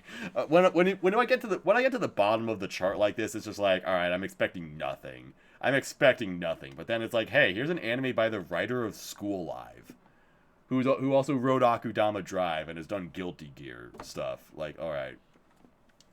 Legend of Heroes, Trails of Cold Steel. Wasn't there just some Legend of Heroes anime that like just came out recently or something? Like, wasn't there one like last season? Are they just adapting a bunch of Trails stuff? No, oh no, it was Legend of Mana. That's what I was thinking of. I was thinking of the Legend of Mana. Was that even last season? I don't know. Who fucking cares? I don't. Yeah, whatever. Okay, yeah, okay, so what is it? The anime story will focus on the western part of the Zemurian continent featured in the games. Cool. So the Trail series is well respected. It's apparently really good. I would actually kind of like to start playing it because I was gifted Trails in the Sky by my friend Angst Incarnate. And so he gifted me a few things, and I feel bad for not actually playing them still to this day. He did that like 3 years ago, so I'm like, all right, I gotta do something about this. I gotta do something about my Steam library. I have a computer that can play games. Like it's so funny. I have this computer that I remember buying the parts for in 2020 for the sake of it being good, and yet I don't actually realize that it can actually play games. I have no idea what this computer is capable of because I haven't done shit with it basically. Because I was talking about Forspoken with Benjo, and I was thinking, oh yeah, Forspoken, kind of interested in playing this game, but my computer probably can't run it because I hear it's like, you know, really graphically intense and it's probably, you know, like really advanced and stuff. And then I look up the specs for it and it's like, no, my computer can totally run Forspoken at high quality. It's like I'm full of shit. Like I just don't do anything with my computer for absolutely no reason because I'm fucking stupid. So, yeah, that's going to be my goal for 2023. Play games on my computer, and my PS4, and my Switch, and my 3DS, and my other consoles, if I have any. I'm going to dig up my PS3, which hasn't been used in 6 years. I wonder if that thing will even turn on. Lol. Nokemono Tachi no Yoru, The Tale of Outcasts. Wisteria is an orphan girl living in a corner of the British Empire at the end of the 19th century. Her life is desolate and bleak until she encounters Marbus, a powerful but equally lonely immortal being with a furry appearance, hounded by hunters. Together, Wisteria and Marbus roam the Empire, populated by humans and human-like beasts, in search of a place where they can live together in peace. Cool. Wisteria. That's who she is. Cool. No, it's actually not cool. Wow, look at that. Yep. These sure are character designs. What is this? Oh. Look at that. Look at that. Look at this beast lady. Isn't that interesting? Mm-hmm. Oh, it's only 76 chapters, so that's pretty cool. Relatively short anime.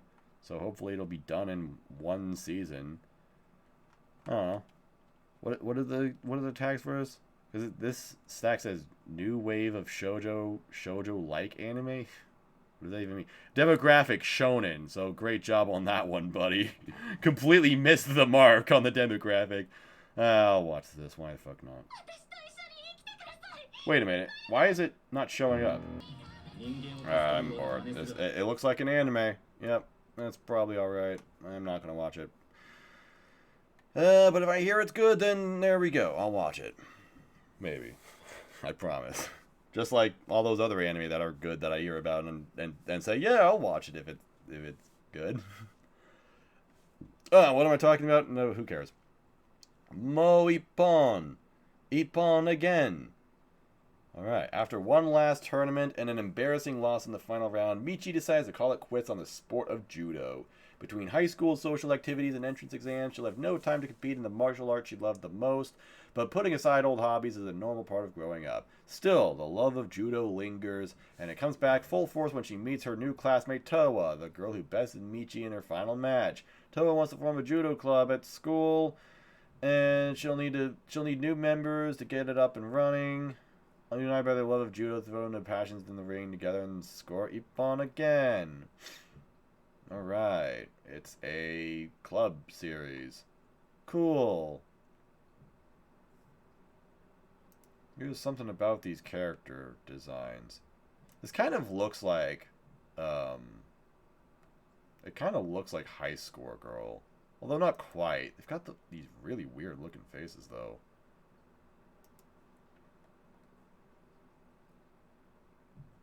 Their faces are really, really round. Like, they got very short and round, kind of wide heads. Very interesting. I don't know. Who made this? Haven't done anything I know about. I don't know. It just sounds like a very normal club series, though. I'm personally not really looking further into that. Seems alright, though. Whatever. I'm not gonna watch it. Alright, Sorceress, Stabber, Orphan, Chaos in Urban Rama. This is a sequel to the third season of a series that I don't know if anyone's ever actually seen this. This originally came. This is a series from the 90s. Like, it's a series from the 90s, and then I don't know. Someone at some point decided that there should be more of it. So they made more of it. Like 20 years later. I have not heard a single person ever talk about this ever. So if it weren't for me doing this chart deep dive, then I would never have known about this. But it exists. And for some reason it has 3 seasons. Man, the second season has a 6.17. So even the people who are like coming back to watch more of this are just like, this shit sucks, bro. No, this shit's actually ass. Like, alright, great. It's by Studio Dean. It's probably terrible looking. But yeah. Alright. Good for Sorceress. Sorceress, Stabber, Orphan fans are really eating good. Okay. Technoroid Overmind. A Doga Kobo show. Technoroid Overmind is set in the entertainment Tower Babel, a new hope found by those who have lost the joy of light as humanity's activities are restricted due to the large-scale climate change caused by the expanded sun. That certainly seems like a bit of an issue. The anime depicts unique units and characters fighting for the top of Babel, pursuing emotions that move people and androids through performances. Okay, so this is a gacha game. Oh, character design by Lamb. How interesting. Wow, Lamb has been on a lot of stuff lately. Like, so I know Lamb because she designed Kureiji Ollie, which is like the best character designer, who has like the best character design of all time. Kureiji Ollie is just... How the fuck do I spell Kureiji Ollie? I'll just say Ollie, there we go. Forgot her fucking name. This is like my favorite character design ever. It's just fucking peak. That's beautiful. Yeah. And then they did Tactop, and now suddenly it's like they're on all sorts of things. They're just constantly getting work. So yeah. Well, I'm sure the character designs will be nice. They're certainly colorful. They've got like that eye thing that is trademark of Lamb. Like they've all got eyeshadow on for some reason. Damn, hang on. That dude's eyes are really, really bright blue. Like, dude's got cyan colored eyes. That's crazy. Anyway, so it's a male idol gacha series. That's apparently what this is. That's so funny that it's like, they've got this really weird and interesting concept. Like, oh yeah, climate change because the sun got bigger. Alright, that seems really interesting. I want to see what a world like that looks like. And then it's just for some fucking gacha about idols. Like, what? Like, who came up with that synopsis? And why are they working on this? Why aren't they doing a sci-fi anime with Gen Urobuchi? Nijion Animation. Short anime based on the 4-Koma series illustrating the daily lives of the Nijigasaki High School Idol Club members. Cool. Alright. That's all I really need to know about that. I'm good. D4DJ, all mix. It's another season of D4DJ, which is another gacha idol series, I think. First season came out in fall 2020. So it's actually been kind of a minute since the first part. Whatever. Yeah, whatever. Good for you. Okay. Boku to Roboko. What the fuck is this? Why does this look like Family Guy? Why is this poster looks like Family Guy? Like it looks like that looks like a Peter Griffin face right there. Like it's a smug Peter Griffin face. Oh god. Robotic overmaids are popping up in every household, and 10-year-old Bondo Taira has found out that his two closest friends Motsuo and Gachi Gorilla have ordered maids too. Motsuo in particular owns Meiko, a beautiful robot that gives excellent massages and serves drinks with a smile. Jealous of his friend, Bondo convinces his mother to get him overmaid, hoping for a similar experience. However, to Bondo's surprise, the maid that appears outside of his door is incredibly muscular and clumsy enough to destroy a house when completing simple chores. Going by the name Roboco, this new robot is the exact opposite of what Bondo wanted. But despite that, Bondo, together with his friends, learned that there is much more to Roboco than they could ever expect. Well, isn't that interesting? Isn't that fun? Oh, isn't she sweet? So it's just like a robot that someone made, but it's like totally shit. just to why is she holding a knife like that? Bondo's mother, not for long. She's about to kill Bondo. I don't know, dude. What? All right, we're at the end. What's this? Flagilla. Yeah, sure. That totally doesn't sound like a slur or something. Natsuyasumi no Monogatari. Iko, a third grader, lives with his 4 older brothers in his house in Tateyama. Iko's family has no parents, and according to his older brothers, their mother works in Tokyo. But despite being eccentric and loves his brothers, take good care of him, but they have a secret. They are wizards who live almost forever. Okay. Well, after living for like 300 years, I don't think it's going to be much of a secret anymore. What is he wearing? Why are you wearing that, bro? Where's your hat? This character design is missing a hat. He needs a cool hat. He needs a hat like mine. He needs an actual, magician hat. Here is The Boys. That's the OP for this anime. It's Here Is by The Boys. Okay, they look like KKK members. Alright, Unite Up. No synopsis yet. It's by Cloverworks. Source, music. Themed, idols, male. Music. Thanks for telling me that it's a music anime multiple times. I had no idea. Yeah, good. And then Cardfight Vanguard, Will Plus Dress Season 2. Alright, Season 2 of Cardfight Vanguard. Great. That's from Shonen Jump. You're thinking of Me and Roboko.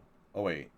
Is that Me and Roboko? Wait, no, that is Me and Roboko. Wait a minute, this is the show. Wait, you're right. Oh, shit. How did I not see that? How did I not notice that? I'm fucking stupid. Yeah, well, whatever. Good for that. I didn't know that's what that was.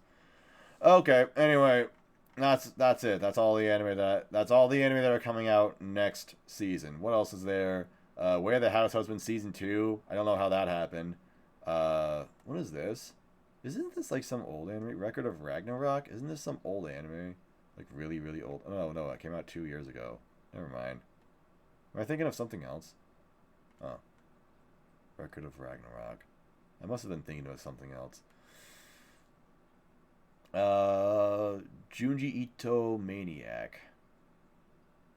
Yeah, some random thing that's adapting a bunch of Junji Ito stories, but it's by Studio Dean, so we'll see how that goes.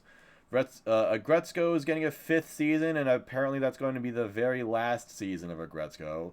Should be interesting. I heard that season 4 of Agretzko was not good. Like people had an issue with what happened in the 4th season. I don't know what happened. I don't know. People take an issue with Agretzko.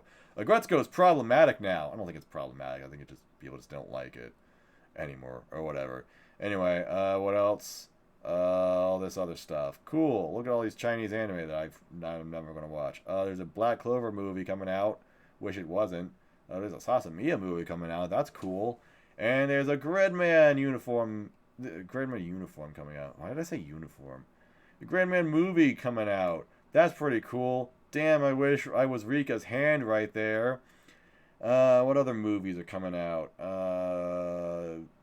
Stuff. Yeah, cool. And that's it. That's all the anime. That is everything that is coming out in winter 2023. So, there's a lot. That was a lot of stuff. So let's see, what do we actually got? Alright, so for the plan to watch, we've got 3, 6, 9, 12. Oh, that's not a lot at all. What the fuck? That's like nothing. Oh shit, this season's actually... Am I thinking of Record of Lodoss War? Am I? Am I thinking of Record of Lodoss War? I don't know. Okay. Usually I should have like 20 anime on my plan to watch when I'm done with this, but instead I only have 12. So, that's probably bad. Well, like I said, this is the cooldown from a really, really good season. And for what it's worth, there were some anime that I'm like kind of interested in. Like I'll watch Bungo Stray Dogs someday. Maybe I'll watch Tokyo Revengers. I don't fucking know. Maybe I'll watch BOFURI. I might watch NieR Automata. I just gotta play the game first. And I'm sure this the Angel anime, it looks fine. I'm just not really all that interested in it. But yeah, and Trigun as well. So there are anime that are coming out that I'm interested in. I just don't want to watch them right now. So as for what I think the best anime is going to be, I think the thing I'm looking forward to the most, honestly, it might be Inspector Season 2. Because I know Inspector can be good. It just needs to execute itself better. And I'm really hoping that's what's going to happen in this second season.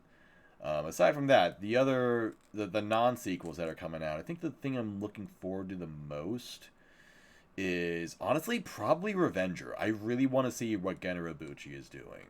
I really want to see this original anime. That Mob anime, the new Mob Psycho 100, looks really adorable. And I hope Spy Classroom will be good, because it looks cool. It looks hot. So I hope it'll be good. That CG anime by Polygon Pictures looks interesting. There are some interesting original anime coming out. There's the CG anime by Polygon Pictures, and this one by the author of Akudama Drive and School Live. So yeah, there are some interesting anime coming out this season, but I guess not a ton. But maybe that's just my fault. Still, looks like it'll be an interesting season, but maybe not the best one. We'll see. Anyway, that's going to do it for this season. So, tell me what you're watching in the comments or whatever, wherever you're watching this, and tell me what you thought about this, I guess. Hope this was interesting. Hope you got something out of this, and I guess we'll do this again next season. Oh yeah, I was also streaming this on Twitch, so follow me on Twitch. Twitch.tv/Mozilla_Fennekin. And thank you everyone who came out to see it live. It was a lot of fun. Alright, I'm going to go lay down because it's now almost 2 o'clock. How the fuck did it get so late? Why have I been doing this for 3 hours?